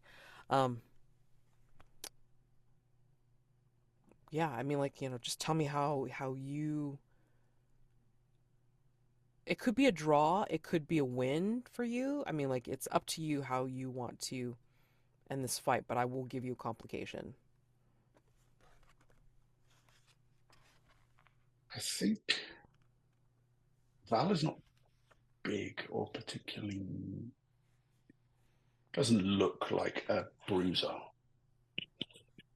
But when the fight begins, you can see that they move quite swiftly and with a certain trained and considered way of moving. They are very good at reading their opponent's intentions and using weight and leverage in order to gain an advantage. But when they do get a blow in, it's perhaps not as telling as they would have hoped. And the opponent is also, Cassius is also fast and cunning and much more experienced at this particular type of sport. So I think it ends in a, but Val also will not show cowardice in this situation. So I think it gets to the point where Cassius taps out, but by that point Val is bruised and bleeding and has taken quite a few hits. Put down as your condition bruised and bleeding. And mark. Act 4, Rise and Fall. The woman stands before an affluent crowd, her hands adorned by the strings she uses to control her puppets. Paint the scene as the crowd looks on, mesmerized. How do we know this is only the beginning of her power? And as we see her arms extended, strings hanging down into this mass of puppets, these well-adorned, well-appointed, well-considered, and well-to-do people watching raptly. She clusters the puppets and marionettes ever closer together until they're a sort of roiling, writhing mass. And as the onlookers become ever more rapt, and we zoom in, it almost looks like the puppets are actual flesh, rubbing and writhing together. But then we pull back and see that it is again puppets. And she is indeed the puppet master making them work. The strings extending from her hands, but from all of those well-to-do people about, as their gazes now look not so much rapt as much as captured or enchanted. Gray threads turning to black start to make their way from the backs of their heads, and they all start to look like puppets. And suddenly our camera pulls back again, and we see a still larger image of the woman by herself now. And those inky black and gray threads make their way up to her hands. And her enormous shadow, uplit from the stage lights, dwarfs in the background and spreads out to fill the room. Mr. Gray, you make yourself back at Hargrave House. What do you want to do here to round out your night? Or do you make it home just yet? I feel that after a night such as this, Daymond would head to the nearest church, nearest cathedral, push open the door easily without squeak or sound, and head to the monument of candles and quick sketches of the dead. And no matter how many candles are currently lit, in taboo to tradition, he would blow out them all and then begin lighting one candle for each person that the darkness has made him kill. And I genuinely do not know if there are enough candles for that number. And I don't want to know.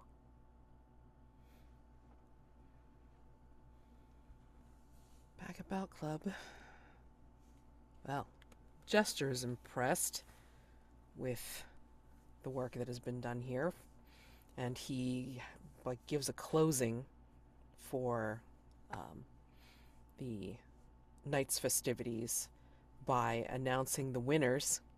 And, for the next night, Tier 2, as we have our current winners face off against maybe new blood or each other.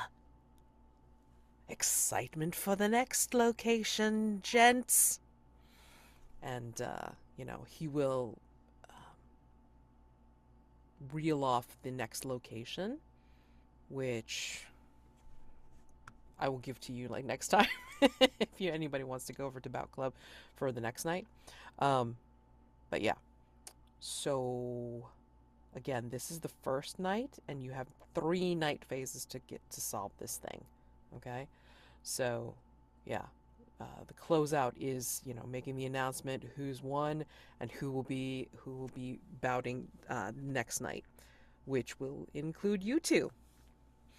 All right, and in the back, Kemuel. Finally, it's almost like the orgy was timed to kind of match the pacing of the bouts, per se. I don't know if you're going to make that kind of connection, but I mean, it's almost as if, as it does the downturn for the festivities outside in the actual rings, then it's then you see them start to calm down a little bit more and relax, as they're I don't know, afterglow, whatever. But yeah, I mean, if you want to make an information move from your followers' what your followers found out, then you totally can. Yeah, okay. And I won't penalize you that hard. Do I, let's see. Would I You parlay. apply, Go would I ahead. apply the amber jar filled with deep red lip stain that I gave to the follower? Would that apply as advantage, or how does that move exactly work? Let me see. They should just do what you want if you give them something. Oh yeah, if you demand information from them, it may come in the form of a clue at the keeper's discretion. Yeah. Okay. Never mind then. You don't have to roll because it's part of the move. I will give you a clue for that. Give me a second. So. And I think maybe one of the people relaxing back from their night of passion throws out an arm that hits Kemuel's bare ankle. And we see them look down sternly and then just raise their sandaled foot and stomp it down across the wrist, crunching, and then kind of grind the heel and walk out of the room. Go ahead and scar your reflection again, Kemuel. As I give you a clue, give me a second. Okay. So I think what Rodney discovers after, the festivities are done, he will stagger over to you, or crawl. No, it's better, probably more fitting that he crawls. He will crawl over to you in his exhausted state, and he will beg of you to let him tell you what he knows from this encounter.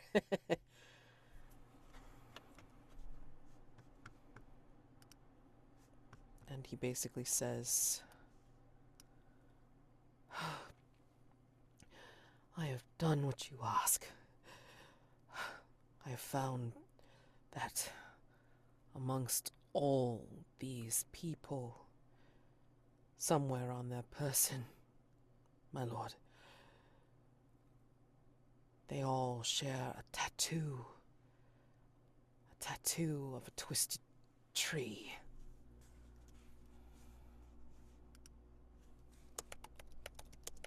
And that is the clue.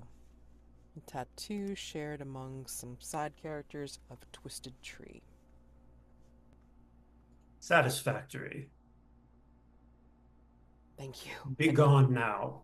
Yeah, he prostrates himself, but then he will, try to edge away by keeping himself prostrated. Yeah. Do you look back at the strewn bodies? Sure, maybe they glance back over their shoulder. Yeah, I mean, the scene is, again, of an exhausted pile, almost like panting as one as they start to relax and calm down from the festivities, for sure. All right, so that is the end of night phase. We shall go to the dawn. No threat was resolved this evening, but we will answer some dawn questions. So, starting with Kemuel. Did not answer a question. Did not resolve a threat. Did you experience an echo in the night?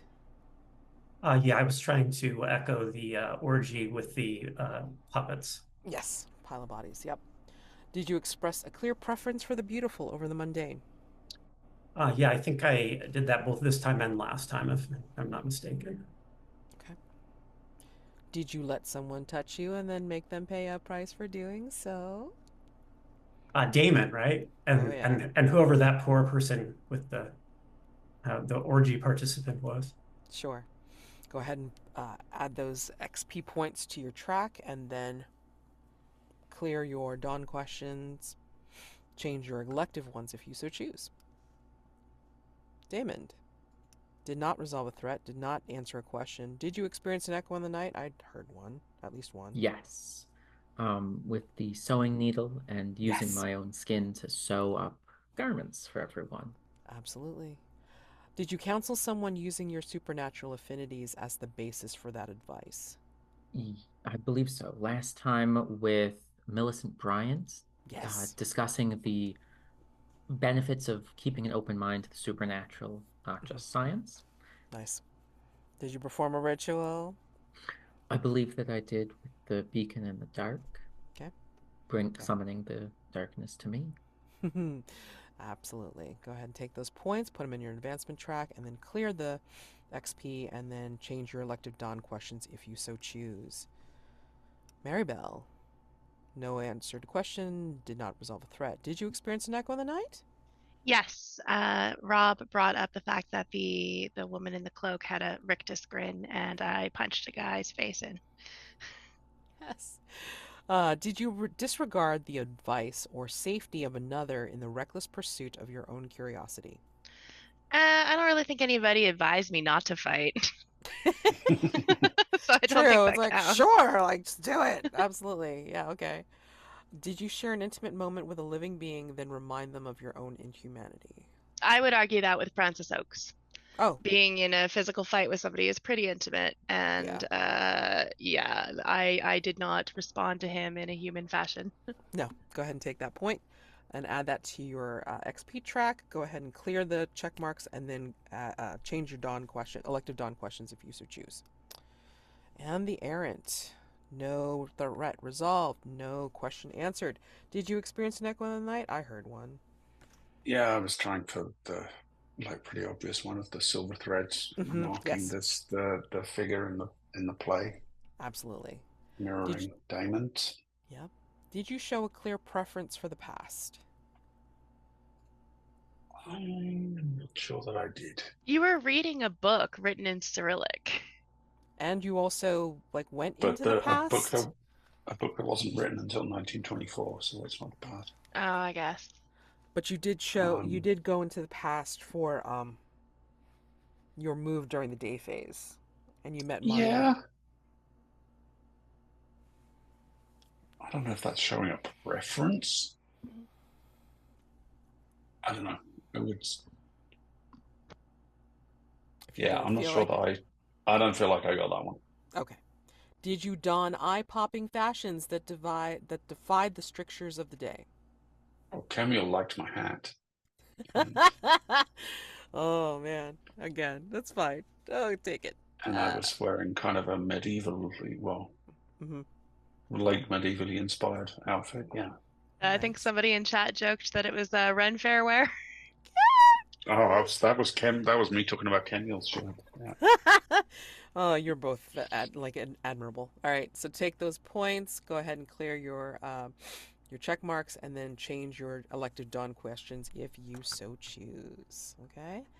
Any playbook or custom moves that need to be resolved during this phase? I do not believe so. And anybody have any Janus mask prompts that are unresolved? Do you have anything ready, Maribel? I still have one to do, but I'm going to do it next session because I didn't prep anything. Okay, that's It's fine. been a week. It's been a week, I understand. No problem. Alrighty, so given that and a little bit of time, so I'm gonna say that we can take the next 15 to do some vulnerable moves. It's like you are back at the house, you are on your way back to the house, however you want to put it, and you can enact some vulnerable scenes with each other. Um, yeah, or any general scene that you want to have on your own if you want, but yeah, this is dawn moving into day. As the rest of the hunters arrive at the house, Mhm. each of you would see a small wrapped package in the front hall, labeled for each of you. Kemuel would immediately open the package, seeing the clothing inside, and then just take off the clothes that he's wearing and put that on.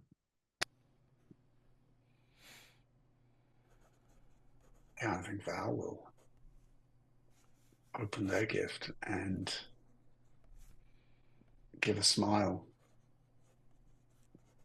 seeing the scabbard and wondering if they now need to find a blade to fill it. Marybelle opened the package very delicately, not realizing you can just rip the paper, it's fine. And takes out this lovely brand new-ish tartan dress and just pulls it over their head and straightens it out on top of their other dress. Catches a glimpse of himself in a mirror and does a little nod. And then turns to Valentine. Valentine, you seem to be quite beat up, so to speak. Perhaps you should ask Mr. Grey for a bath.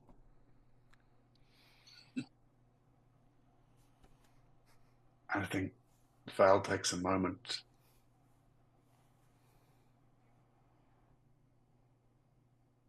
and opens their mouth to say something, thinks better of it, and then says, I'm sure I can manage, Marybelle. Tell me, what made you suggest that? When I was in poor order, Mr. Grey showed me how to do a bath. Ah.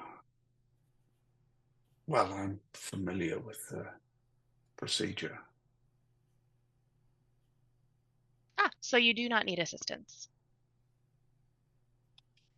That is very kind of you, Marybelle, but no, I do not. Well, perhaps after our fight, we will both need a bath. However, I believe that I cannot bleed, therefore I will probably not be as in quite rough shape.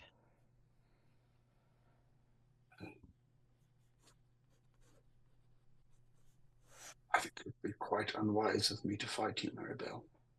You...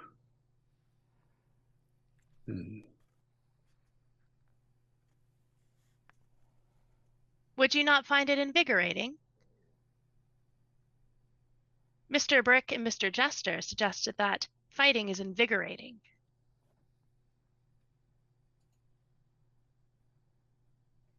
That is not what I get from the practice. It's a way of testing one's honor, Marybelle, and honor is tested against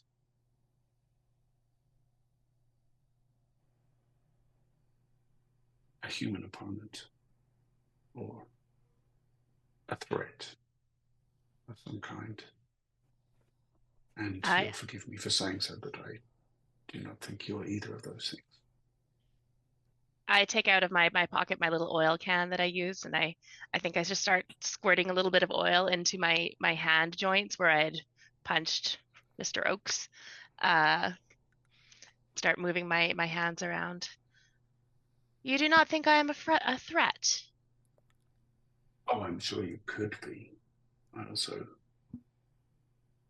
am rather fond of the teeth that I possess.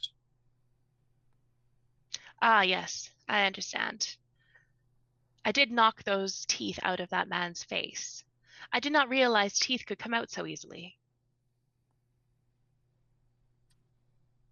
And perhaps you also do not realize that, well, medicine being such it is as it is at this time, then also not easily replaced. Oh. Do people normally replace bits of their body that come out?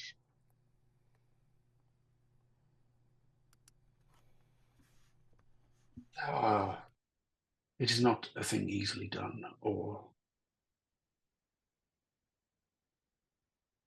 and the replacement is really equal to the original. Have you ever had a piece of your body replaced, Val? And I think Val gives Marybelle a look and says, Not due to an injury. No.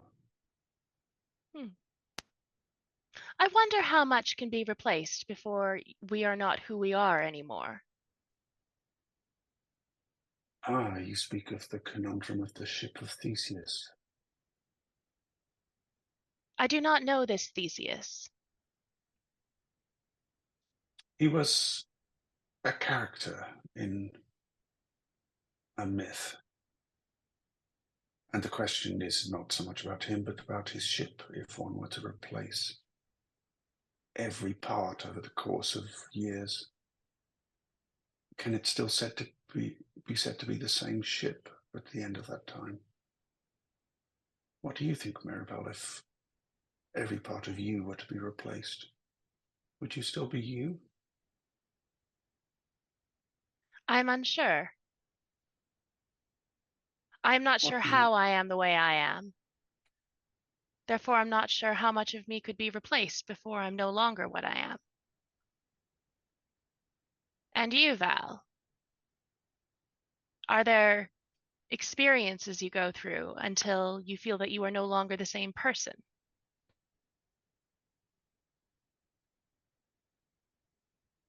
There have been many such. Have you always been the same person, or have you changed? I've used different names from time to time, and there are those I knew once who may not recognize me now.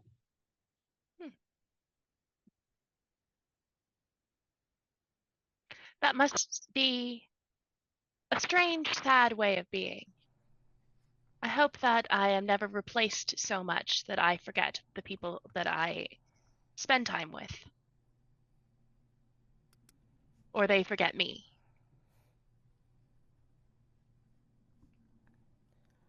I think Val has a kind of sad smile on their face and gives Marybelle a small nod. Do have a nice day. And awkward curtsy walks off. Do we think that a vulnerable move, like, got plugged out for this? Squeeze one in there. Like, oh no, I need to do a vice.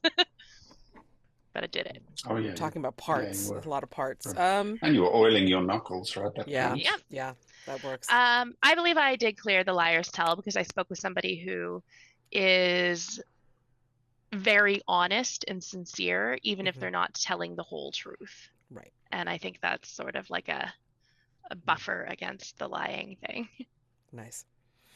Yeah, I was having fun thinking about my vow. Thou shalt be honest, and trying not to violate it. Okay, so what did you think about your conditions then? I mean, we talked about the replacement of body parts and healing, so I don't know. You could make an argument for bruised and bleeding. I mean, maybe you were patching yourself up just as Marybelle was also, like, cleaning and tuning up as well. So, You just go and have your bath. Right, yeah. right. And, I'm sure Val will still have some scars and bruises, but it's not so bad as... Yeah, or like liniment or something like that for this particular era, I'm sure. Or maybe they heal particularly well. Who knows? Okay, so yeah, I mean, if you think you can release that particular condition, go ahead. Okay. Kemuel, Daymond, do you want to do anything before we hit the end of the session? If it's okay, I think Kemuel would either go pound on Damon's door or track him down wherever he is. It would be easy enough. Easy enough to find him. Probably in his room, reading from his Bible. And so he knocks on the door. Mr. Gray. Ah, Kemuel. And I think that the replacement clothing that he's wearing, it's that tight jacket, but instead of black, it's blood red. and the flames along the bottom, instead of the color of fire, are silver.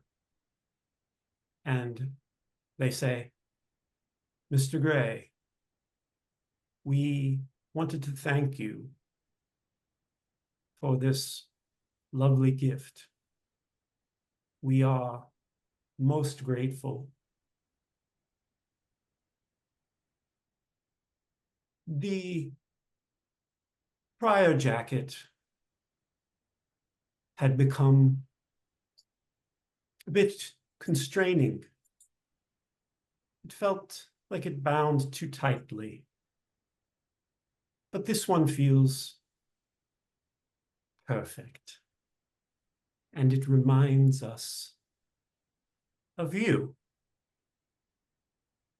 We would be willing to attend your mass, if you like.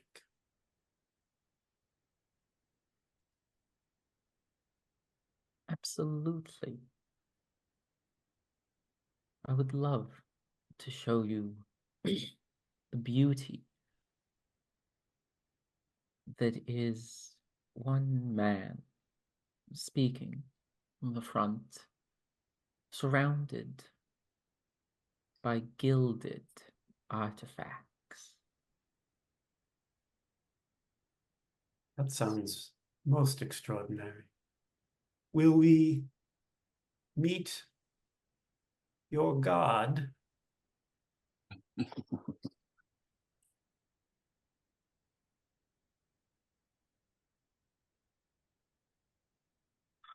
say that he is, that they are my god is inappropriate. They are everyone's god, and we will meet them when we are each run out of time. Though I have a nagging suspicion that I may be the only one in this house for which that exact sentiment applies. Perhaps so. We think we would enjoy meeting them, as we will enjoy accompanying you. Excellent. And Daymond would pull 2 Bibles, matching Bibles off the shelf, and hand one to Kemuel. Think of it as a walking accessory to and fro the church. Aren't accessories wonderful? That, and there's just a little bit of book binding at the top to help you keep your place. Conditions? Out of time. Okay. Daymond I is... was thinking ties that bind. Okay. Really now. Because I think it was the coat that had wrapped him, if I'm not mistaken. Yeah, it was. Mm-hmm. Okay. So with that, we're going to start off with a fully new day phase for next time. Hopefully get Marybelle's Mask of the Past. New threat, yeah. And then, yeah, we'll go from there. And I presume we'll also do the questions from the vulnerable moves next time as well. Oh, yes. Sorry, I totally forgot to incur that as well. So, with... Marybelle's Vice. Yeah, she could either stumble upon a clue. Let me write this down. Oh. So, stumble upon a clue, or invite Val to ask a question. Okay. And then for you two, do you want to figure out? I'm personally happy with the clues that we've amassed so far, and getting more feels greedy. I mean, Mark, if you'd like to ask me a question. You just embody Kemuel so well, apparently.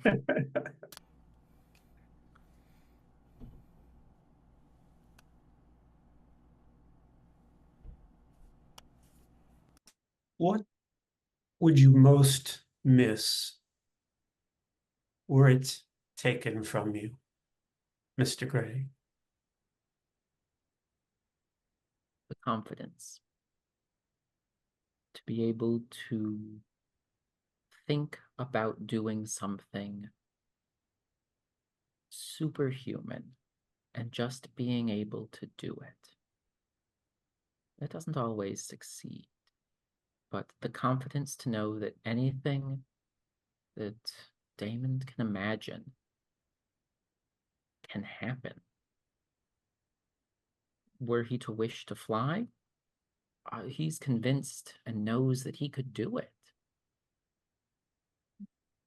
If he wanted to sneak into Kemuel's room and touch him in the middle of the night, ungloved, he's sure he could get away with it.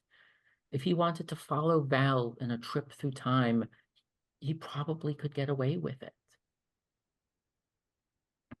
It's that kind of confidence that Daymond would miss most if it were gone.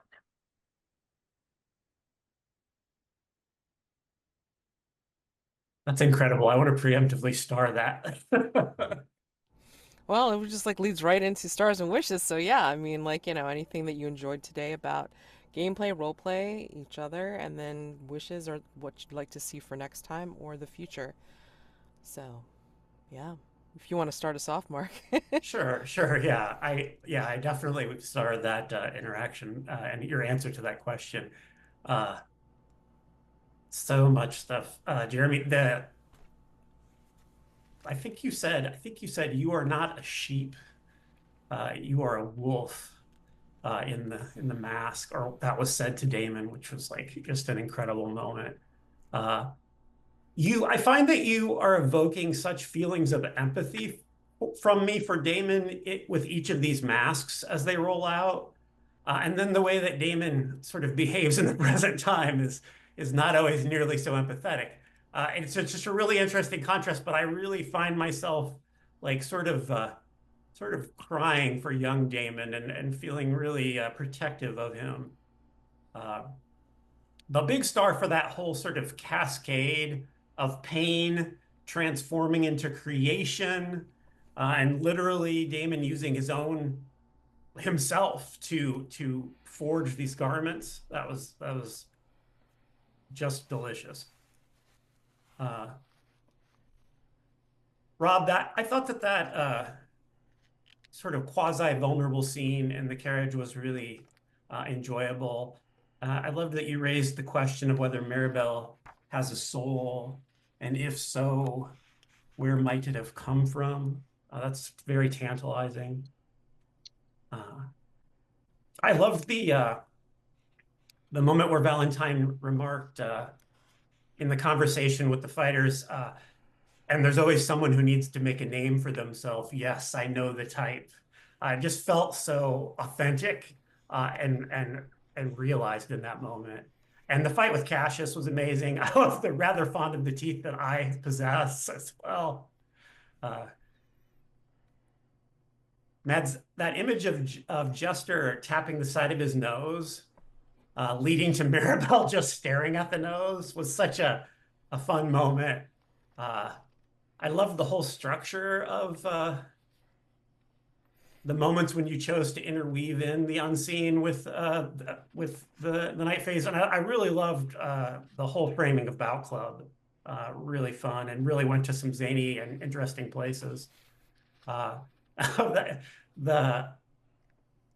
sentiment of like, if you're feeling for it, you go for it, felt like very much like a sort of bro Fight Club thing. And yeah, all of Marybelle's fight was incredible as well. And that I really loved the unseen with the child. that Amanda framed up. Yeah, wishes. I'm so enjoying these masks of the past. I'm really looking forward to seeing more from everyone.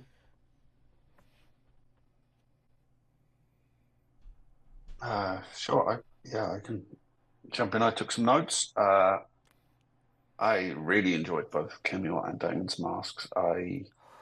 Kemuel's was super tantalizing, like trying to figure out where they were from and like were they kind of taken over by something? Are they hosting something? Is Kemuel the thing that was in that entered the child's body, or is Kemuel the child, or is Kemuel a fusion of the two? Or, there are some really tantalizing questions there. I had a personal theory that Kemuel was a literal angel, but obviously that's not correct.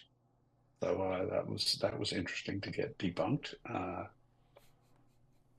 And yeah, Daymond's was really cool as well. It's like Mark mentioned it there, that kind of Nietzschean power offering that was or encouragement to exercise his will to power from the dark entity was really, really good. And yeah, Daymond really cleverly walks a line of, he could really be creepy, but there is that sympathy and humanity to him that is really, that's a hard thing to pull off. I think, when I played a vessel, I almost made him too likable, and I think Daymond is walking that line really well. I really enjoyed Marybelle's sparks when they flexed. That was a great image. And I want to give a star to Mads for the characters, the side characters in the Bout Club, because there were kind of a lot of, like you were saying just now, Mark, hints of this kind of bro culture thing, but it never went so far that it became silly or took me out of the moment. It was like a hint and but an era appropriate kind of spin on it that really worked well. The scene that really stuck out to me, maybe more than anything else, was Kemuel using that follower of his to tail and find out information about the slugger. That was this real flex of Kemuel's kind of this terrible power that they possess. And just the hilarious moment where one of the viewers in the orgy scene screamed Kemuel's name was just amazing. Wishes, I think I really want to, everyone's masks are cool. I want to see what Marybelle comes up with for next time. I want to I rolled one pair of dice today. I want to put on a mask. I haven't done one for a couple of sessions now, so that would be fun. And yeah, I want to wrap up mean times. I think we can do that next time. A star to Mark, Rob, and Amanda for trying to get into Bout Club. It was really this 1, 2, 3 strikes, we're in. Calling it a comedy of errors implies that it was both funny and that there were errors, but it felt like each of you acted in your own very specific way of, you will let me in, to, oh, we're here to fight, versus, and then Marybelle just kind of blunt force traumaing it in.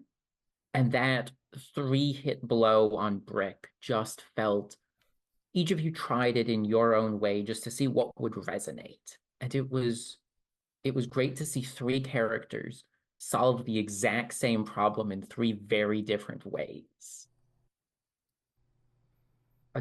Echoing the stars for the mask, for Kemuel's mask. It elevated Kemuel to places I never expected.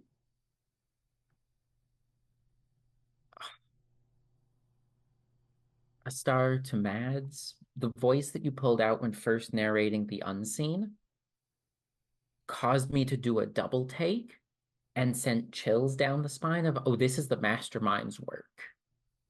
Like, even if you had not told us that this Unscene comes from the Mastermind, it's like, no, this is the Mastermind. And on that same note, a star to someone not in this game at all, to whoever wrote this particular Mastermind, having us as hunters write the traumatic backstory of the Mastermind is a wild concept that I love, and I kind of hope other Masterminds do that too, where the Mastermind is, while it is Mad's character, it's now got just a little piece of all of us, making this Mastermind unique. So a star to whoever you are. Kavya. And star to Kavya. And as far as a wish, this may be coming from a desire to see more masks get pulled, but I want to see the -1 vitality Damian Gray step into that Bout Club ring and cheat his way to victory. Oh man. Oh. Oh, jeez. But who's gonna solve mean times? Oh my gosh. Amazing. Um, I, were you done, Jeremy? Okay. Yeah, I mean, like echoing all the different stars, but I must say, I mean, like I was completely floored by the masks just to start. I'm like, wow, amazing. Oh God, just such the visuals of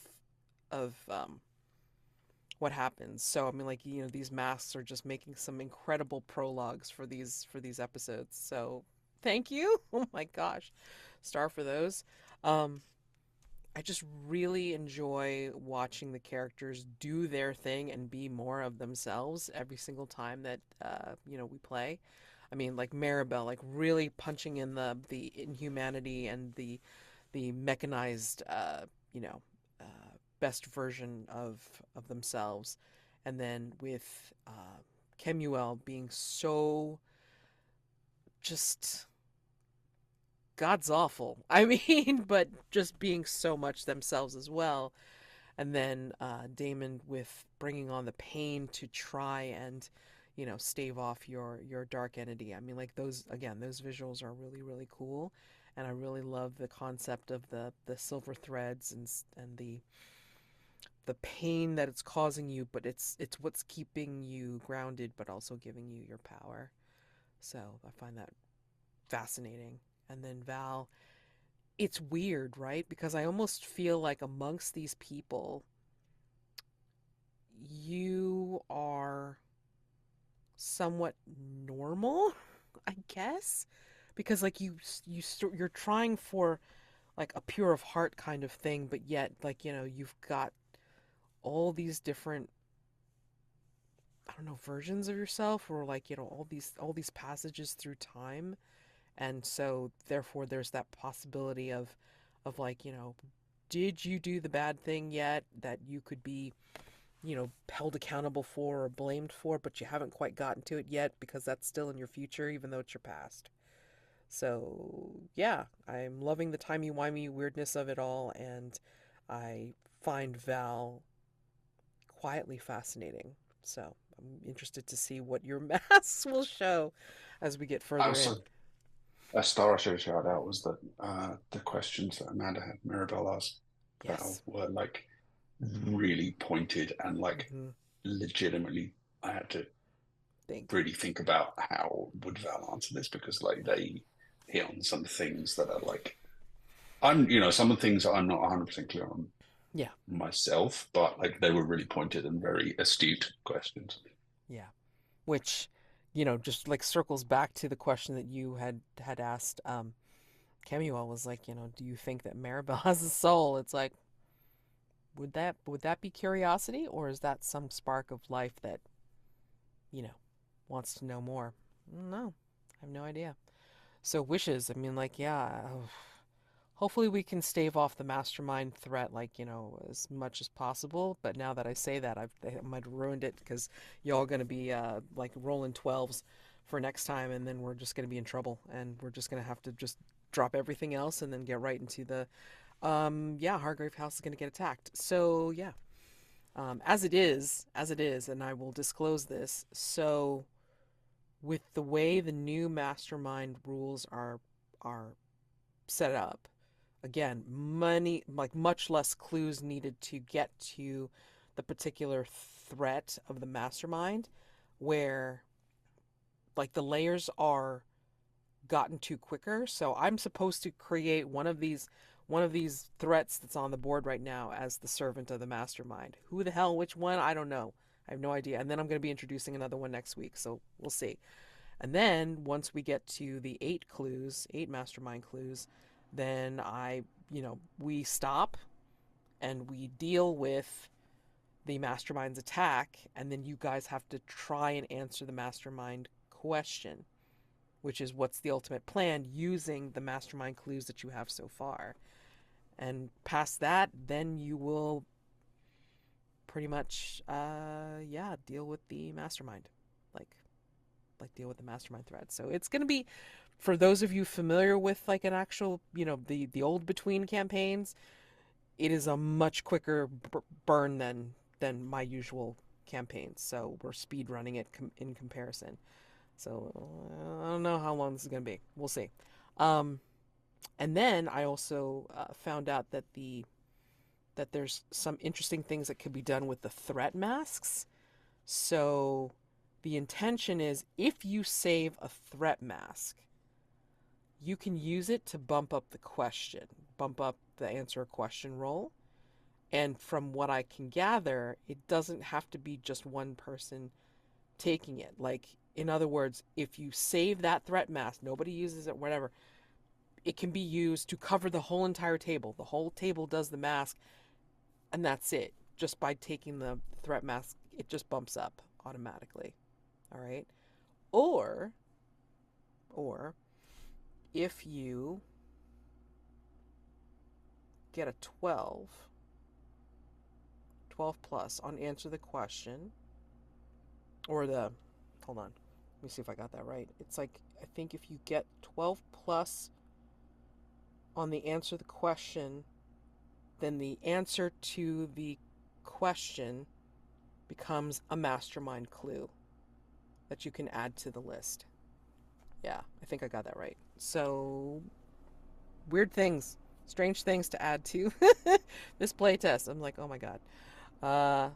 So we'll see. We'll see how this goes. I'm interested in these characters. I'm going to be very, very sorry if we speed run through this so fast that we're not going to get to know them, further. Then you just have to introduce a new mastermind and we carry on. Yeah, that's true. That's true. Although you won't get to know this mastermind very easily, because we'd have to, face off against her and then go to somebody else, which I can do. I can totally do. You're not gonna like it, but I mean, I can totally do it. So yeah, that sounds good. Yeah. Oh my god. Sorry. Yeah. Playtesting everything. Playtesting it all. All right, great. If there's nothing else, I wish you all happy gaming for for the week ahead, and I will see you next time. We will start with hopefully Marybelle's Mask of the Past, and then go into day phase where I introduce a new threat. Wait, hold on. Yeah, because we're not up to the 3 active threats yet. So, new threat. Oh boy. Alrighty. So, again, have a good week, guys. I will see you next time. Bye.